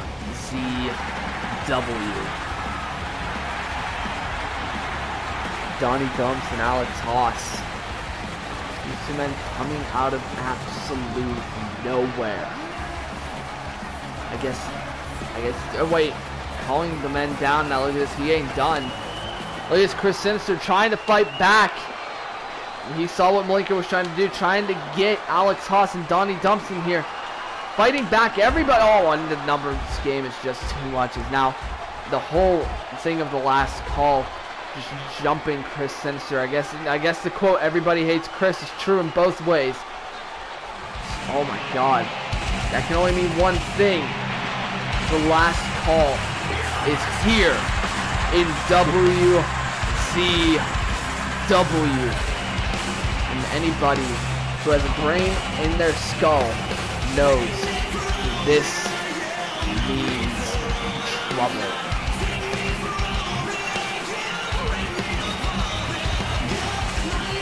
These three men have one good emphatic force here in WZW. See, I was brought into Warzone Wrestling for pure domination. You all may see these matches as fight for your lives. To me, they are just my playtime. And therefore, for far too long, I've allowed you to interfere in my fun. You attacked me at Collision 1 because you saw I was becoming a problem for all of you. Whenever I get a chance to assert my dominance, FOF gets involved in my business, and being the world champion has been my business. And what you need to learn is that you didn't create a double. You just let one out of hell. Are trying to put him down. And the more I think about it, it makes perfect sense, Wade. It really does. That's right. Wade, you joined the FOF because you couldn't control me. You thought you could put me on a leash and make me your bitch. So you allowed your egotism, greed for power, and control to let you join the one group you thought could destroy me and take this championship back. It was you, Wade. You took advantage of my playtime to send FOF to attack me. How could you? You tried to vacate the champion, then let that bitch of a leader, Christian Maniac, pick his opponent for the championship. Obviously, assuming I wouldn't come back because you thought that he took me out of the picture for good. Then you would have a champion you could control and who would control the war zone, blah blah blah, do whatever you want with him. But remember something, Wade. This is my championship. I earned the title. Out of all, I was the best in that locker room, and I'll be damned if you let someone else hold what is rightfully mine. That's why I had to attack Dave. To make you all realize that I haven't been gone, I've just been paying attention. Wade, Christian, you may have thought you had finally put me down those months ago. That I wasn't strong enough to defeat all of you. But that was never the case, you see. You thought nothing putting me into the tournament. You thought you could make a fool out of me. You thought when I kicked out of one from an exposed turnbuckle brainbuster, it was just a fluke. Then you thought wrong. So now that I'm back, I need every single one of you damn bastards to listen closely and pay attention. I am the Warzone World Heavyweight Champion for a reason, and I'm going to bring every single one of you down before God himself, and then take you straight to hell. Because the fathers of fears, fear the one for all. Wade, Christian, Dave, all the other FOF folks, past, present, future. You may have everyone else fooled, but until you pay attention, I'm always the one step ahead.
Slug, listen when you hear me. You and Kira want to challenge me? Well, welcome to the Hell Blazer series. Yeah, whatever. But bro, did you see Kira and Butterslaw shit talk? Did you see my ass drunk talk? You and Kira double twisted. You ain't manhandling me. 'Cause I'll need to be stomped by 40 men to suffer a defeat. And for the other tag teams, those little fangirls, I want you to get mad. And I want you to do something about it. Do something about it, little bitches.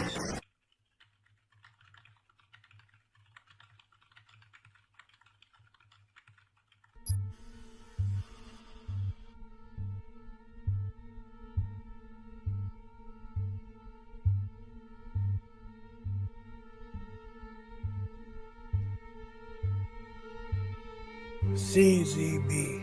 I don't know how much you know about me, or maybe you just started to hear about me, I don't know. But the thing is, I know everything about you. But there is this one thing that I don't know, and that is why you wear all these masks for. It's like each mask has a different personality, a different person in which you are trying to portray. But in my eyes, I see right through all of them. Ladies and gentlemen, the people who are watching, let me ask you a question. You want to know what's behind all that face paint, all those masks that CZB wears? Well, I'll tell you. Look at him. Behind that mask is a broken man with a broken soul. He is not this strong, resilient man in which he puts himself out to be. He is a man who would drink himself to death before even stepping in the ring with me. So tell me, CZB, how can you overcome a war against 40 men if you can't even overcome yourself? And you see, this is why me and Butter challenged you. Because we want to be the ones to glorify your downfall. We want to be the ones who will bring you to your point of no return. And no CZB could ever stop a BBC. I'll be rolling around the world and I use this tongue like I'm speaking Hindi. And I'll get any AJ to call his Wendy. I'll get her to gulp and make some seeds and whip your ass in 2 strokes. Calm down, boy, I was talking about golf. You're the doctor of retail. Contacts, fishnets, chokers. But you can get in the ring crash bandicoot, get your feathery sidekick of a wooden tiki, you call a bird or a robin and get that ass beat, you psycho Japanese sex doll. Alright, Slug, that's enough. Look, CZB, Robin, I want this to be a moment of reflection. I want you to remember a time in which you never had to look behind your shoulder. I want you to remember your last days of comfort. I want you to remember that we are always watching. Is this your password?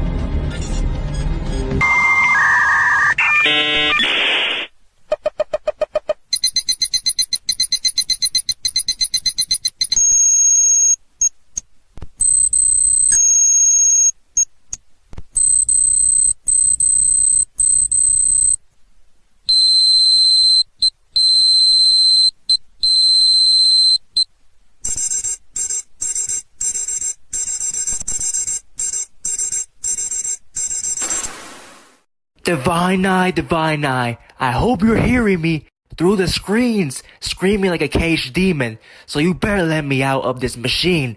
Let me out of your sight. You just don't get it.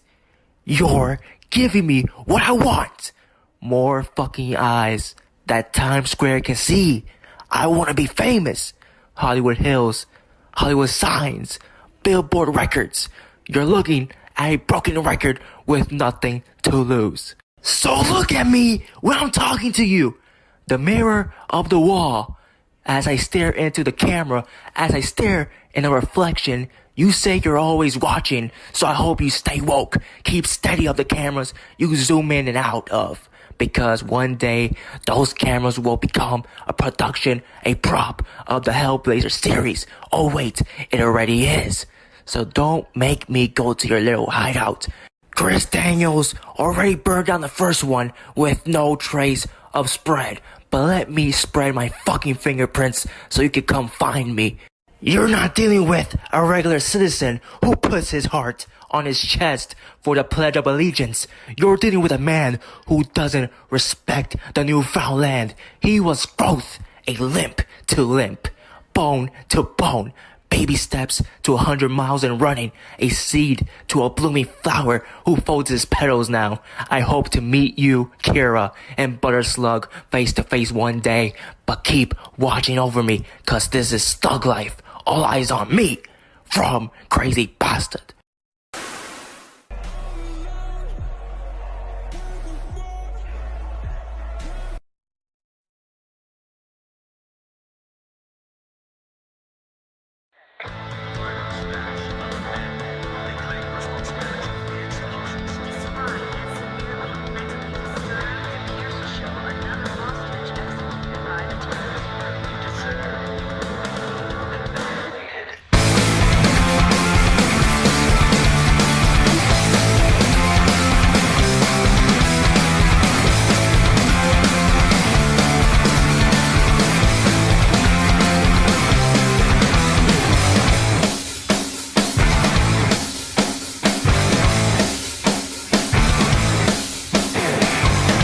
Get my kicks and I wanna start raging. I wanna dance like I'm on the video.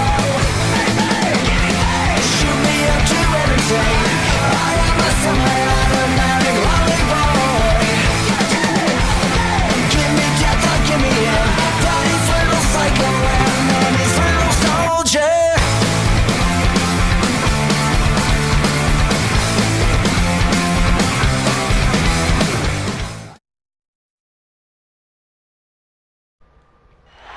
And we are back from commercial break, and as it said during the intermission, it is now time to find out who our warriors will be for Team WZW. And the first member is the North American Champion, Trevor Wolf. Honestly, I believe this man was one of the best picks they could have gone with. Start out with an underdog. A lot of people doubted this man's credibility and his in-ring techniques. Just all around a doubted man. And now, he is our current WZW North American Champion. Though a lot of people may have things to say about how he won that title, with R-Dub interfering in the match and helping Trevor win in a way, I guess. But what matters is, Trevor Wolf won. There were no rules broken, so Trevor won the title technically clean. Though in places like our enemy, Dynasty, they would say it was a fluke. He shouldn't be champion. Give the title back to Lennon Walsh. But that isn't how it goes down, excuse me, here in WZW. There are no rules. We're warriors, not wrestlers, not fighters. We are warriors inside of a coliseum, and our first member of our team of warriors is the North American Champion. And that is only one of 4 team members. So if you ask me, it's only going to go uphill from here as we prepare ourselves to find out who the second member of Team WZW is, as Trevor Wolf awaits his teammates in the ring. And the second member of Team WZW is the Pipe Bomb God, DJ Black. This man popped up on WZW, I believe it was last episode, and he made his name known quickly. Super kicking our camera guy backstage during a meeting with Wade Ward, and that meeting could have only meant one thing. He is a member of Team WZW. And if you're not too aware of what this man is, or who this man is, excuse me, and what he has done during his career, he is a former UCW United States champion, owning a company known as Total Extreme Wrestling at one point, being an all-around veteran in this industry, former world champion, former tag team wrestler, in multiple different tag teams that people could consider one of the best. This man has done it all, and now he's here in WZW to fight, and, well, I'm not even going to say hopefully, they are going to defeat Team Dynasty.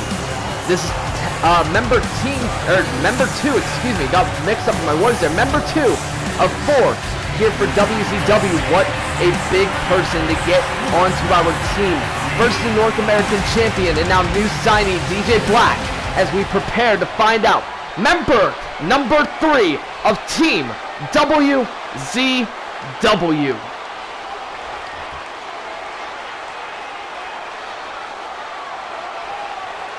And the third member is... Oh my God. Things just went uphill quickly for Team WZW as the third member of our team of Warriors is Dave England. This man, Dave England, last episode was attacked by our world champion, Christ. You can only wonder what's going through his head right now, and I think Wade Ward made a very, very good choice picking Dave England because this man has to be built up by so much rage.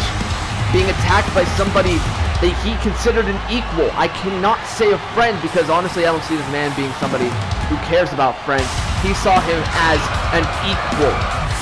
Somebody who is equal to his capabilities, his strength, his in-ring technique, everything about him he saw as an equal with our world champion. And after being betrayed by Christ in the WZW World Tag Team Championship match last episode, the only thing that could be on his mind is just ripping through people and tearing them apart. And Wade Ward decided to say, hey, why not beat up the enemy at Collision? Why not go against Team Dynasty, excuse me. Got mixed up my words there again. Why not stand with Team WZW and go against Team Dynasty?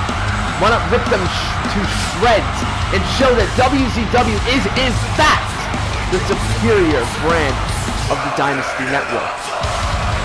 As Dave England stands on the apron getting ready into the ring. Or getting into the ring, excuse me, I'm just all mixed up in my words.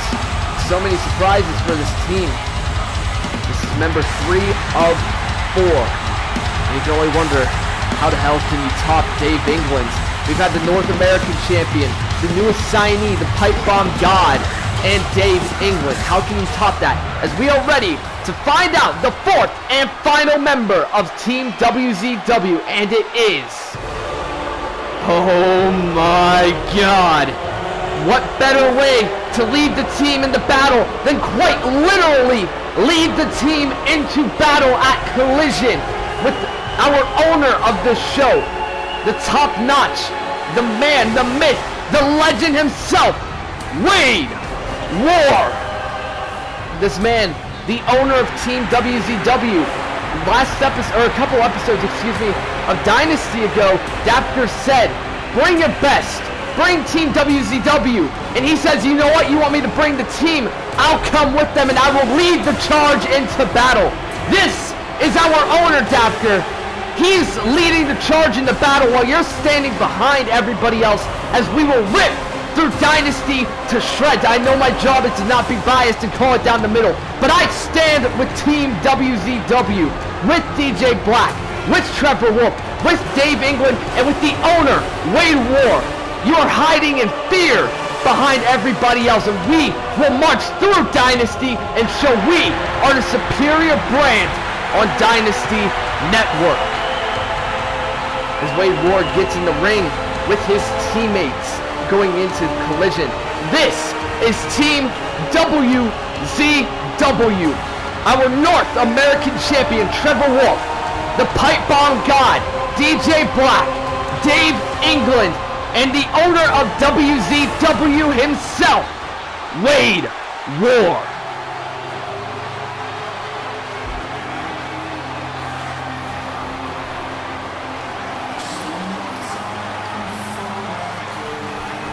Trevor Wolf, one of the members, former WZW North American champion, XPW Global champion, defeated Mike Storm in XPW Excellence, and now is on the team for Collision 2. DJ Black, the Pipe Bomb God, multi-time tag team champion, former hardcore champion, and excuse me, he's not signed, he's just the hottest free agent in this industry. Dave England, the Immortal Kaiser, 6-time world champion, defeated his own tag partner Wade Ward, and has the best singles win-loss record in WZW. And last but not, or most certainly not least, excuse me, Wade Ward, the god of the Warzone, the owner of Warzone Wrestling, former world champion, and soon-to-be father of Joe Crimson, because guess what? He's gonna make him his bitch. And those are our 4 warriors going into Team WZW, into Collision, and guess what? Dynasty is in trouble.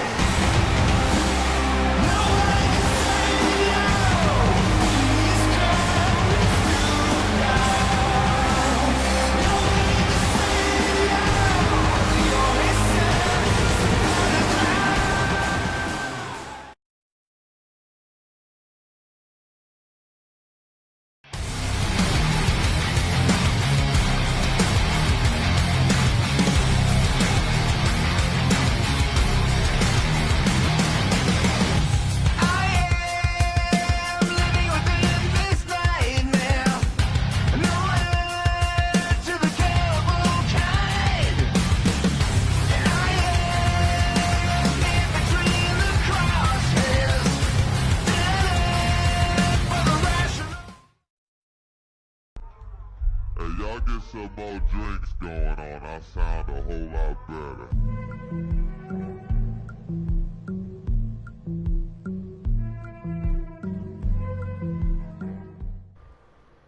And it is now time for our main event of the evening.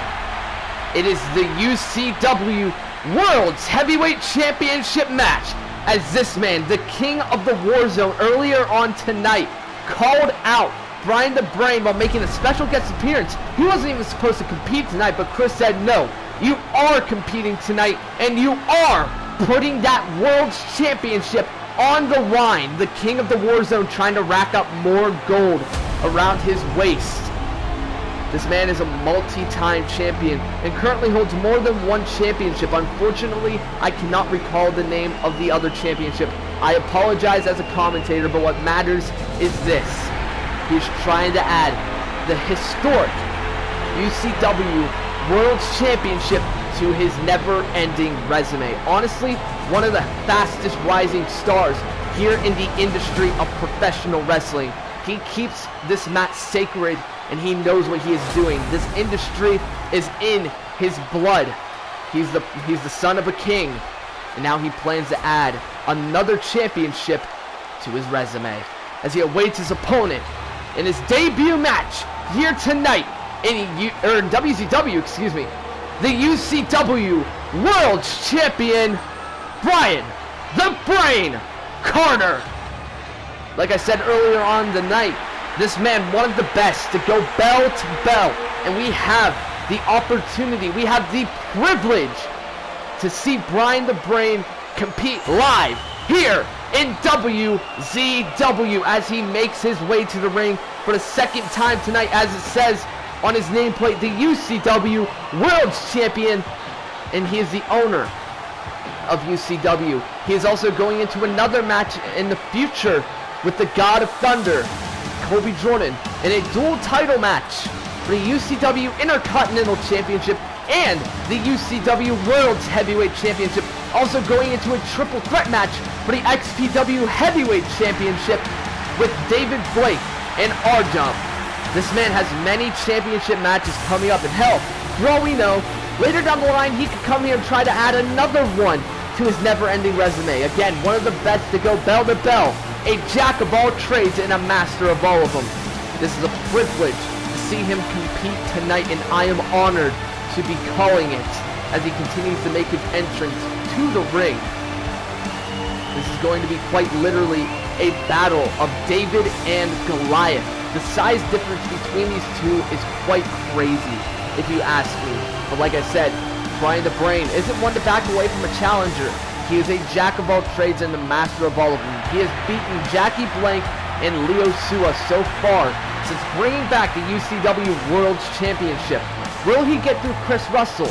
Or, well, will Brian the Brain Carter versus Kobe Jordan become just a singles championship match with the UCW Intercontinental Championship as the champion finishes his entrance into the ring?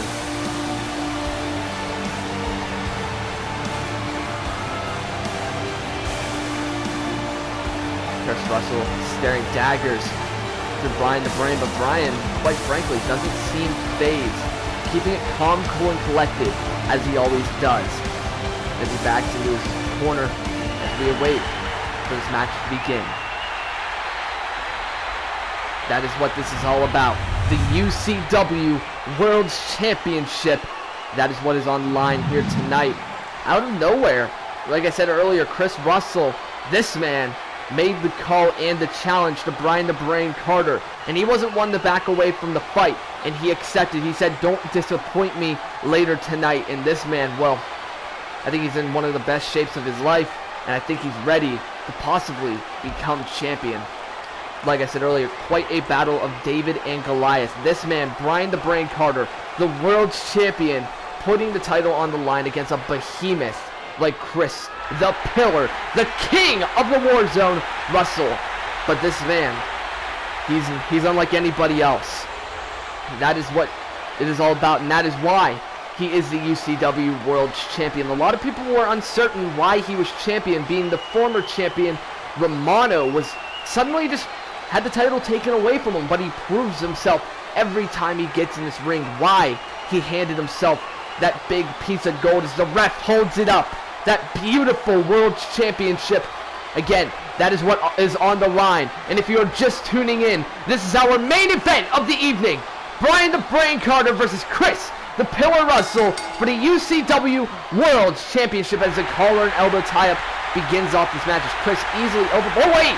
Brian the Brain being innovative, getting out of being pushed into that corner. Now Chris telling him to bring it on. A collar and elbow tie-up once again. This time Chris again overpowering Brian, and this time Brian getting right back out of it. Chris reversing, throwing him in the corner, and just taunting him. Was going for one of his lethal knife edge chops, but just tricking Brian the Brain. Collar and elbow tie-up once more. Now look at this, Brian the Brain with the back waist lock. Look at this, Chris Russell getting out of it, back waist lock of his own. Brian, with the arm drag to Chris, taking him down.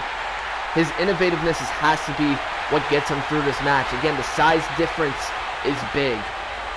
Now look at this, Brian going for the knee strike, but it doesn't seem to phase Chris.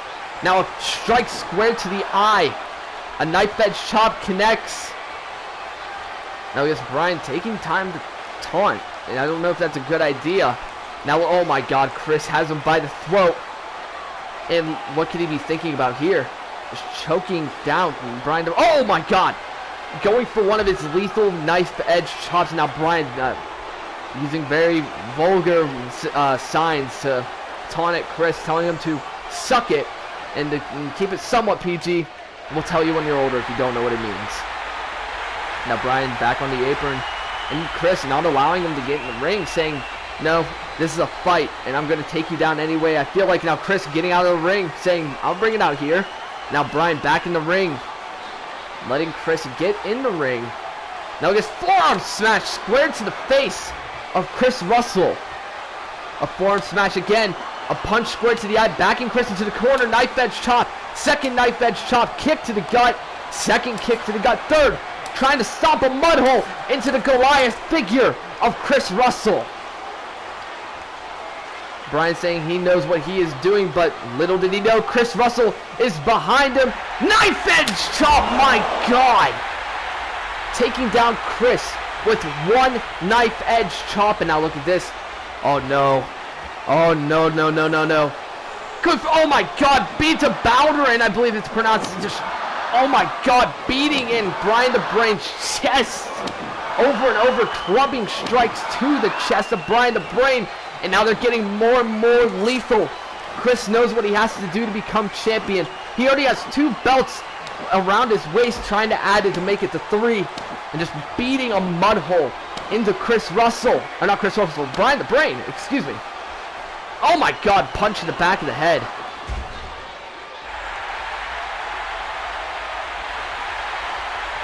Now look at this, grabbing Brian by his hair. Thankfully, Chris doesn't have to worry about that since he's bald. But Chris, following Brian Brain, excuse me, has a stirrup of words. Now picking up Brian on the outside of the ring. And oh my God, uppercut connects. Has him up in the slam position. And oh my God, body slam onto the apron. One of the most dangerous areas of this ring. Or well, this is arena alone actually. Now look at Chris Fireman's carry position, carrying Brian like a child. Oh no, no, no, no, no. Oh my God.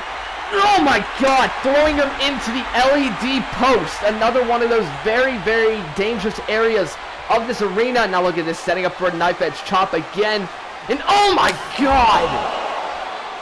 Having to build up to that knife edge chop, making it even more painful for Brian the Brain. Now Chris taunting to the crowd, saying he is ready to be UCW World Champion as Brian trying to back off away from Chris Russell. Trying to escape maybe.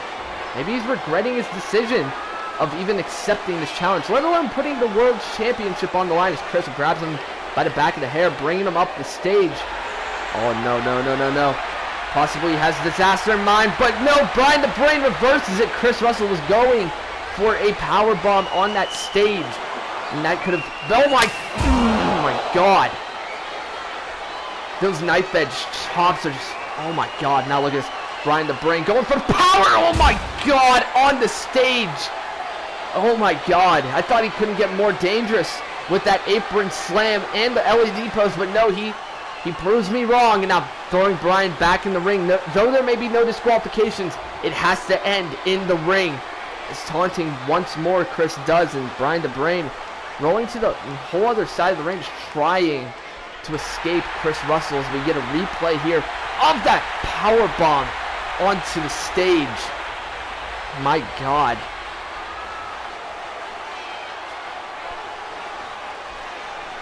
Now look at this, Chris getting out of the ring, going after Brian, and oh my god, Brian's got a kendo stick! Using this no disqualification rule to his advantage. By any means necessary, he wants to retain the World Championship, and he will find a way to do just that as he beats down Chris Russell with the kendo stick, hitting him in about the groin area with that kendo stick. Now just throwing it down on Chris Russell as he begins to hype himself and the crowd up. And again, if you're just tuning in, this is our main event of the night. It is Chris Russell versus Brian the Brain Carter for the World Championship, as Brian just now beginning to lay out a fury of strikes on the King of the War Zone. Now Brian picking up Chris Russell, grabbing him by the sides of his sideburns. Quite smart to go for the facial hair since he has no hair to grab as he smashes his face against the announce table. Now look at this, going for it again, and my god, just slamming his face into the announce table, and oh my god, going into the apron, following up into the steel steps as Brian rolls back in. I think you should know there are no countouts in the Asgard arena. Once you go here, there's no going back. Now look at this, beginning to kick the side of the head of Chris Russell.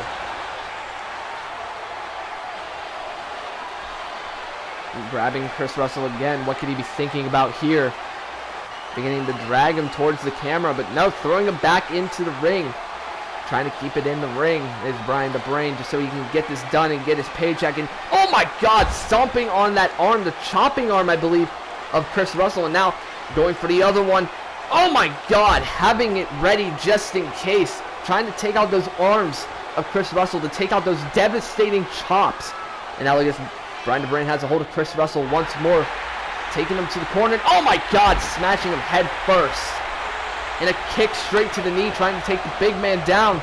You know what they say, the bigger they are, the harder they fall. Their second kicks to the knee, and oh my god, a forearm. Now look at this, in the corner, and oh my god, an Enzu lariat from behind. Brian kicking Chris in the back of the neck. And now look at this. Has that one arm wrench and is going for the other one, saying he'll snap that arm if that's what it takes to defend and retain the UCW World Championship. Brian the Brain, a man known for not caring how he wins, just all that matters is he wins, even if there's dastardly deeds involved, as he wrenches down on that arm, damaging both of the arms. Now look at this, Chris rolling out of the submission hold. And look at this, Brian the Brain with a forearm smash. Square to the face of Chris Russell, and oh my god! Chris returning one and rocking the shit out of Brian the Brain. I normally don't try to curse on here, but oh my god! Brian the Brain, excuse me, with the Pele kick to the arm. And oh my god, just rocking him again! Never taunt Chris Russell whenever he is undazed. And now look at this. Oh my god, Brian the Brain was going for damage on that arm, but went for the rear naked choke, and Brian the Brain got out of it. Forearm smash to Chris Russell. A second forearm to Chris Russell. A third one, sending him into the corner. Now look at this. Going in. Oh my god! Shotgun drop kick from Chris Russell to Brian the Brain. Just sending him flying into the corner. Now look at this. Chris Russell grabbing Brian the Brain and taking him to that same corner as he smashes his face into the corner with a knife edge chop. A second knife edge chop connects, and a trifecta of chops takes down Brian. Look at the chest of Brian the Brain. Oh my god, this is brutal. Watch, excuse me. Now Chris Russell doing the face washes And look at this. Going for no! Bryan! Forearm to the face of Chris Russell, and oh my god. A striking battle may ensue here, but I don't think that's a wise idea to do with Bryan. Oh my god, Bryan the Brain just got knocked out. Again. This is like watching a massacre go on with little bits of offense from Bryan the Brain. Now look at this, Chris off the ropes. An elbow drop, dropping all that weight down with that elbow. Now into the cover. 1, 2, no. Bryan the Brain kicking out at 2. And continuing this match, and honestly, if I was in there, I think I would have been done already. Those chops are deadly, lethal, dangerous, barbaric even. Now look at this, Chris Russell picking up Bryan the Brain with a punch squared to the eye. Chris Russell standing over Bryan the Brain as he struggles to get to his feet.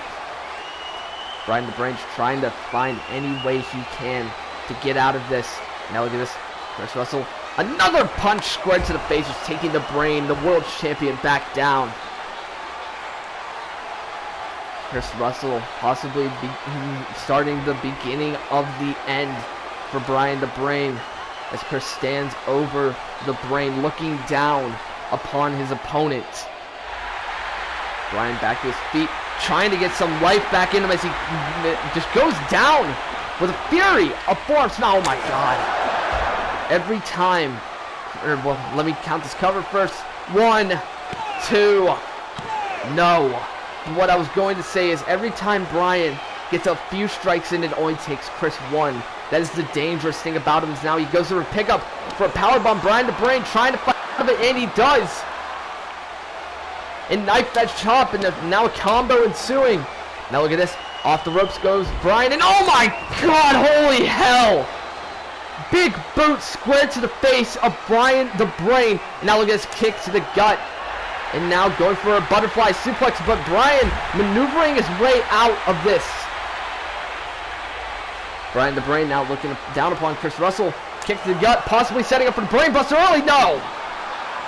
Chris Russell reverses it, and now look at this. Possibly setting up for a Boston Crab. Trying to roll through, and he does, and that's 250 plus pounds, I believe, possibly even 300 plus pounds down on the back of Bryan the Brain, the much smaller man of this match. Just all that weight has got to make Bryan tap. It has to. It's either tap or his spinal cord snaps. Those are honestly his only options because there are no rope breaks in this match, and honestly, with all that weight down on his back, I don't know if he can get out, so it's either tap or snap. As Chris Russell continuing to wrench, damaging those legs and back of Bryan the Brain. And honestly, if he continues this, like I keep saying, it could snap the back of Bryan the Brain, but Chris Russell lets it go oddly. Now Chris is the one doing the taunting on Bryan the Brain. Bryan the Brain just trying to recollect himself in the corner of the ring. Now Chris Russell screaming at the Brain. Now look at this, running at him. Making charge, Bryan the Brain with a knee strike squared to the face. Beginning to get some life back in him with another strike. Now look at this, Bryan back in the corner once again. And a third one, still not taking down the behemoth. That is Chris Russell. And oh, a fourth one, that one takes down Chris Russell. Bryan the Brain beginning to show signs of life once again. As Bryan's now the one again staring down at Chris Russell as Chris begins to get back to his feet. Now he's Bryan the Brain, super kick to the knee, off the ropes, and Shining Wizard connects. Could that be enough cover? 1, 2, no, 2.9. Bryan the Brain just nearly retained the UCW World Championship, is now beginning to stomp a mud hole into Chris Russell out of pure frustration. And now look at this. Bryan going after the knee, and look at this, STF locked in on the Bryan the Brain. Could this be enough? No rope breaks. Chris has nowhere to go as Chris Russell's all wrapped up in a knot. Bryan the Brain could get the submission victory here tonight. The only other one to happen, I believe, was Braden King earlier on in the night with Travis Turner. Could Bryan be the second guy to get the submission victory here tonight? Excuse me. Bryan the Brain continuing to wrench down on that submission hold. Chris Russell struggling, possibly fading, trying to find ways out of the submission hold. But the problem with being the bigger guy is once you're in submissions, it's harder to get out of those submissions. Now look at this. Speaking to that, Chris Russell using his strength to get Bryan's hands off from being wrapped around his throat. Now look at his super kick to the knee again in the corner, setting up for another super kick into the cover. Ref count it. 1, 2. No, that may have just cost Bryan the victory. The referee taking his jolly sweet time to count the pin as Bryan the Brain takes a moment to catch a breath. Now, oh my God, no, going for the punch kick. Chris is back on his feet, rear naked choke, locked in, and oh, jawbreaker from Bryan the Brain. Now he's Chris back to his feet, and oh, look at this drop toe hold, sending Chris face first into the corner, and STF walk back in. Nowhere to go for Chris Russell. There's nowhere to hide. Submission locked in. Could this be enough for Bryan the Brain to retain the UCW World Championship? It's Chris Russell grabbing those ropes, but it doesn't matter here. Chris, this isn't BMW. This is Warzone. This is where everything goes. There's no rope breaks. Chris is trying to find any way to get out of this submission hold. Bryan the Brain locking it in deep this time, so Chris cannot separate those hands, wrenching down on the throat as hard as he can. Chris Russell continuing the struggle. Now look at this, getting the, oh my God, using the same tactic as last time, just using his strength to get out of the submission hold as Bryan the Brain's up to his feet. Knife edge chop misses, forearm smash to the face from Bryan the Brain into the cover. Could that be enough? Will he retain? 1, 2, no! Chris Russell kicking out once again.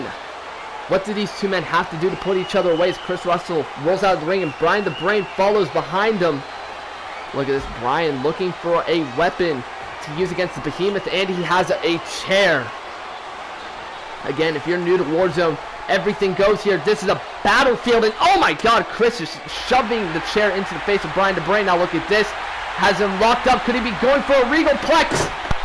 And the Regal Plex connects. Chris Russell dropping Bryan the Brain, just all over the place in this arena. Now look at this. Chris Russell showing off his strength, picking up those steel steps. That can only mean one thing is in the mind of Chris Russell. Destruction on the Brain.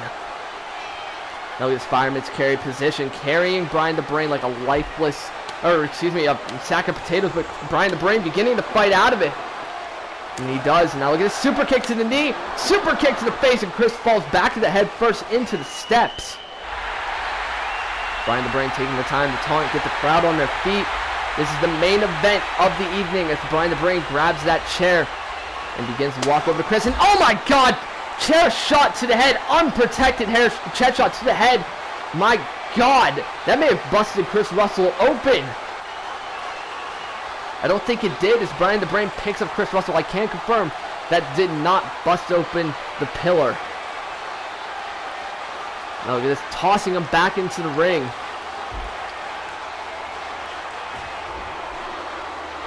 Now look at this, Chris beginning to get back to his feet, but Bryan stopping him. Now look at this, fist drop from the Brain.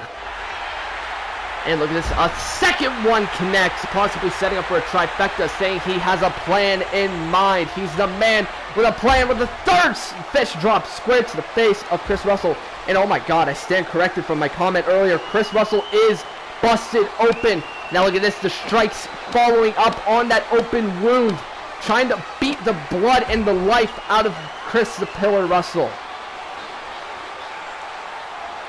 Bryan the Brain picking up Chris, and now look at this, beginning to take him into the corner. Now smashing the open wound against the turnbuckle as a knife edge chop follows up a second knife edge chop. Now look at this, Bryan the Brain kicks to the knee, trying to take down the big man. The same tactic from earlier on in the match. Now look at this, oh my God. 1, 2, 3. Oh my God, just smashing the head of Chris Russell into the turnbuckle over and over again, trying to further open that wound more and more and more and more. Just continuing the fury of head smashes into the corner. This cannot be good for Chris the Pillar Russell. Now look at this, another one and another one. My God, I don't even know what to say anymore. I'm running out of things to say. Oh my God. Chris Russell, just face completely covered in blood. The Crimson Mask has been donned. Cover 1, 2, no. Chris Russell using whatever strength he has left. The kick out of after everything Brian the Brain is done. And as you can see, the frustration is clearly setting in on the Brain. Now Chris getting back to his feet. Brian the Brain staring down once again on Chris the Pillar Russell. Now beginning to march possibly towards the end of this match. Now look at this. Oh my God. Chris is letting out a war cry against Brian. And now chopped Chris, excuse me. And look at this. Chris is saying, I can take it. Give me another one. Now look at this. Brian saying another one. Now strike square to the open wound of Chris Russell. And again, just saying he can take it. And then, oh my God, Brian just going for that open wound again. Look at this, a third time going for the open wound of Chris Russell. Just Chris saying if he's going down fighting as Brian begins the fury of strikes on Chris Russell. Now look at this. Oh my God, another chop. And oh my God! Following up that comment I made earlier, for every dozen strikes Brian gets in, it takes Chris 1. Now look at this, beginning to beat down on the Brain and stomping down on him for good measure. And Chris Russell just letting out all that frustration from being busted open by Brian the Brain. Now look at this, Chris Russell picking up Brian the Brain, grabbing him by the hair. Possibly thinking about getting some vengeance for what Brian did earlier. And oh my God, knife edge chop, knife edge chop. And now look at this, trifecta of chops to the Brain. Staring down on his opponent. Now look at this, Chris going outside the ring. What could he be thinking about here?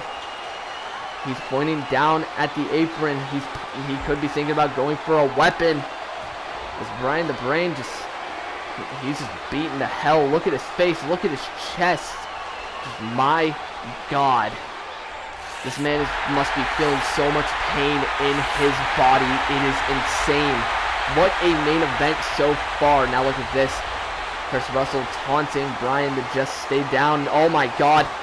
Chris Russell has exposed that. Oh wait, David Blake! Oh my God! Dynasty wrestler David Blake just connected with a Claymore kick square to the eyes of Chris Russell. Oh my God! Getting some vengeance from the prior attack, following up a bayonet from David Blake. And now look at this. What could David be thinking about here in the Warzone Coliseum? Kick to the gut. Look at this. Pedigree onto the exposed concrete. Picking up Chris Russell. Now look at this, kick to the gut. Going for another one. Pedigree on the concrete. My God, David saying this is what you wanted, this is what you will get.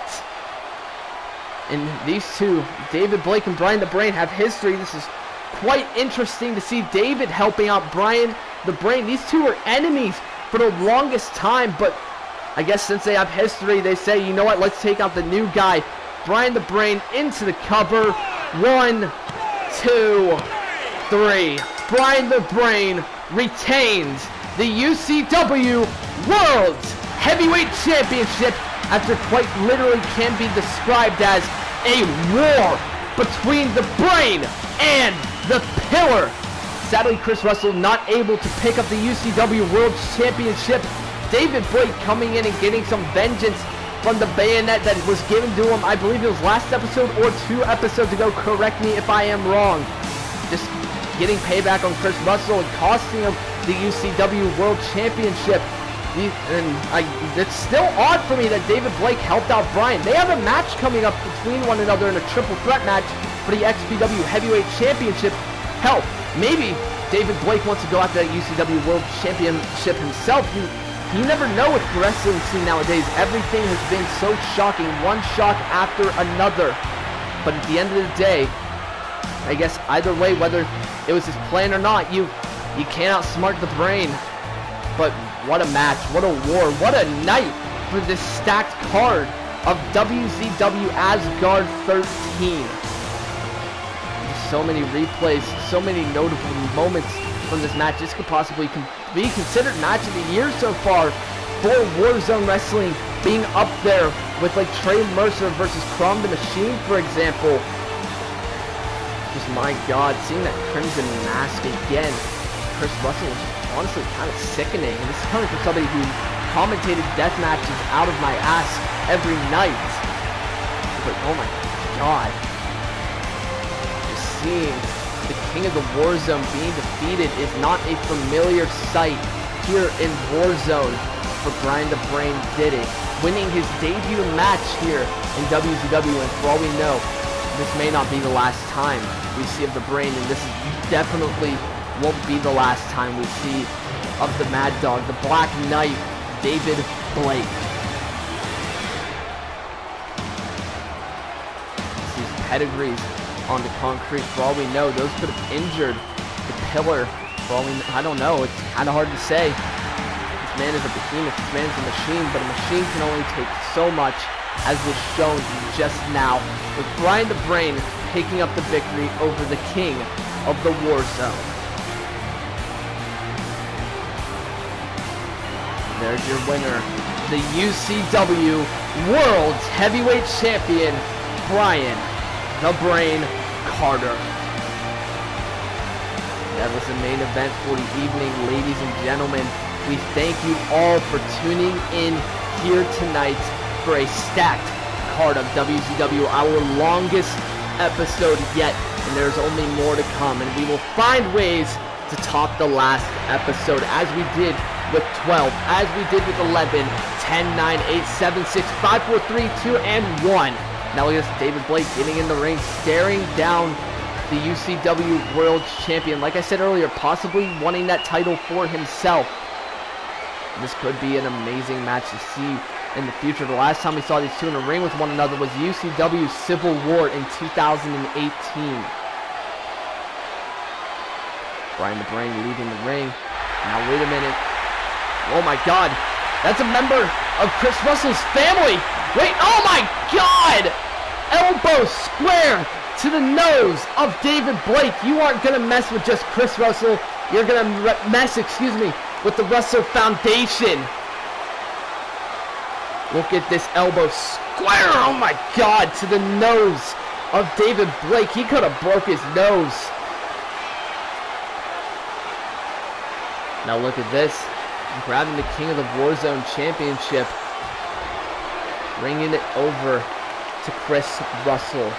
At the end of the day, he is still King of the Warzone, so I guess it's not all too bad, but oh my God, the face of Chris Russell. David Blake must now know that he isn't just messing with Chris Russell, he's messing with the Russell Dynasty, or Foundation, excuse me. We thank you all for tuning in tonight. We will see you at Asgard 14. I am Aiden Connors, and I am signing out.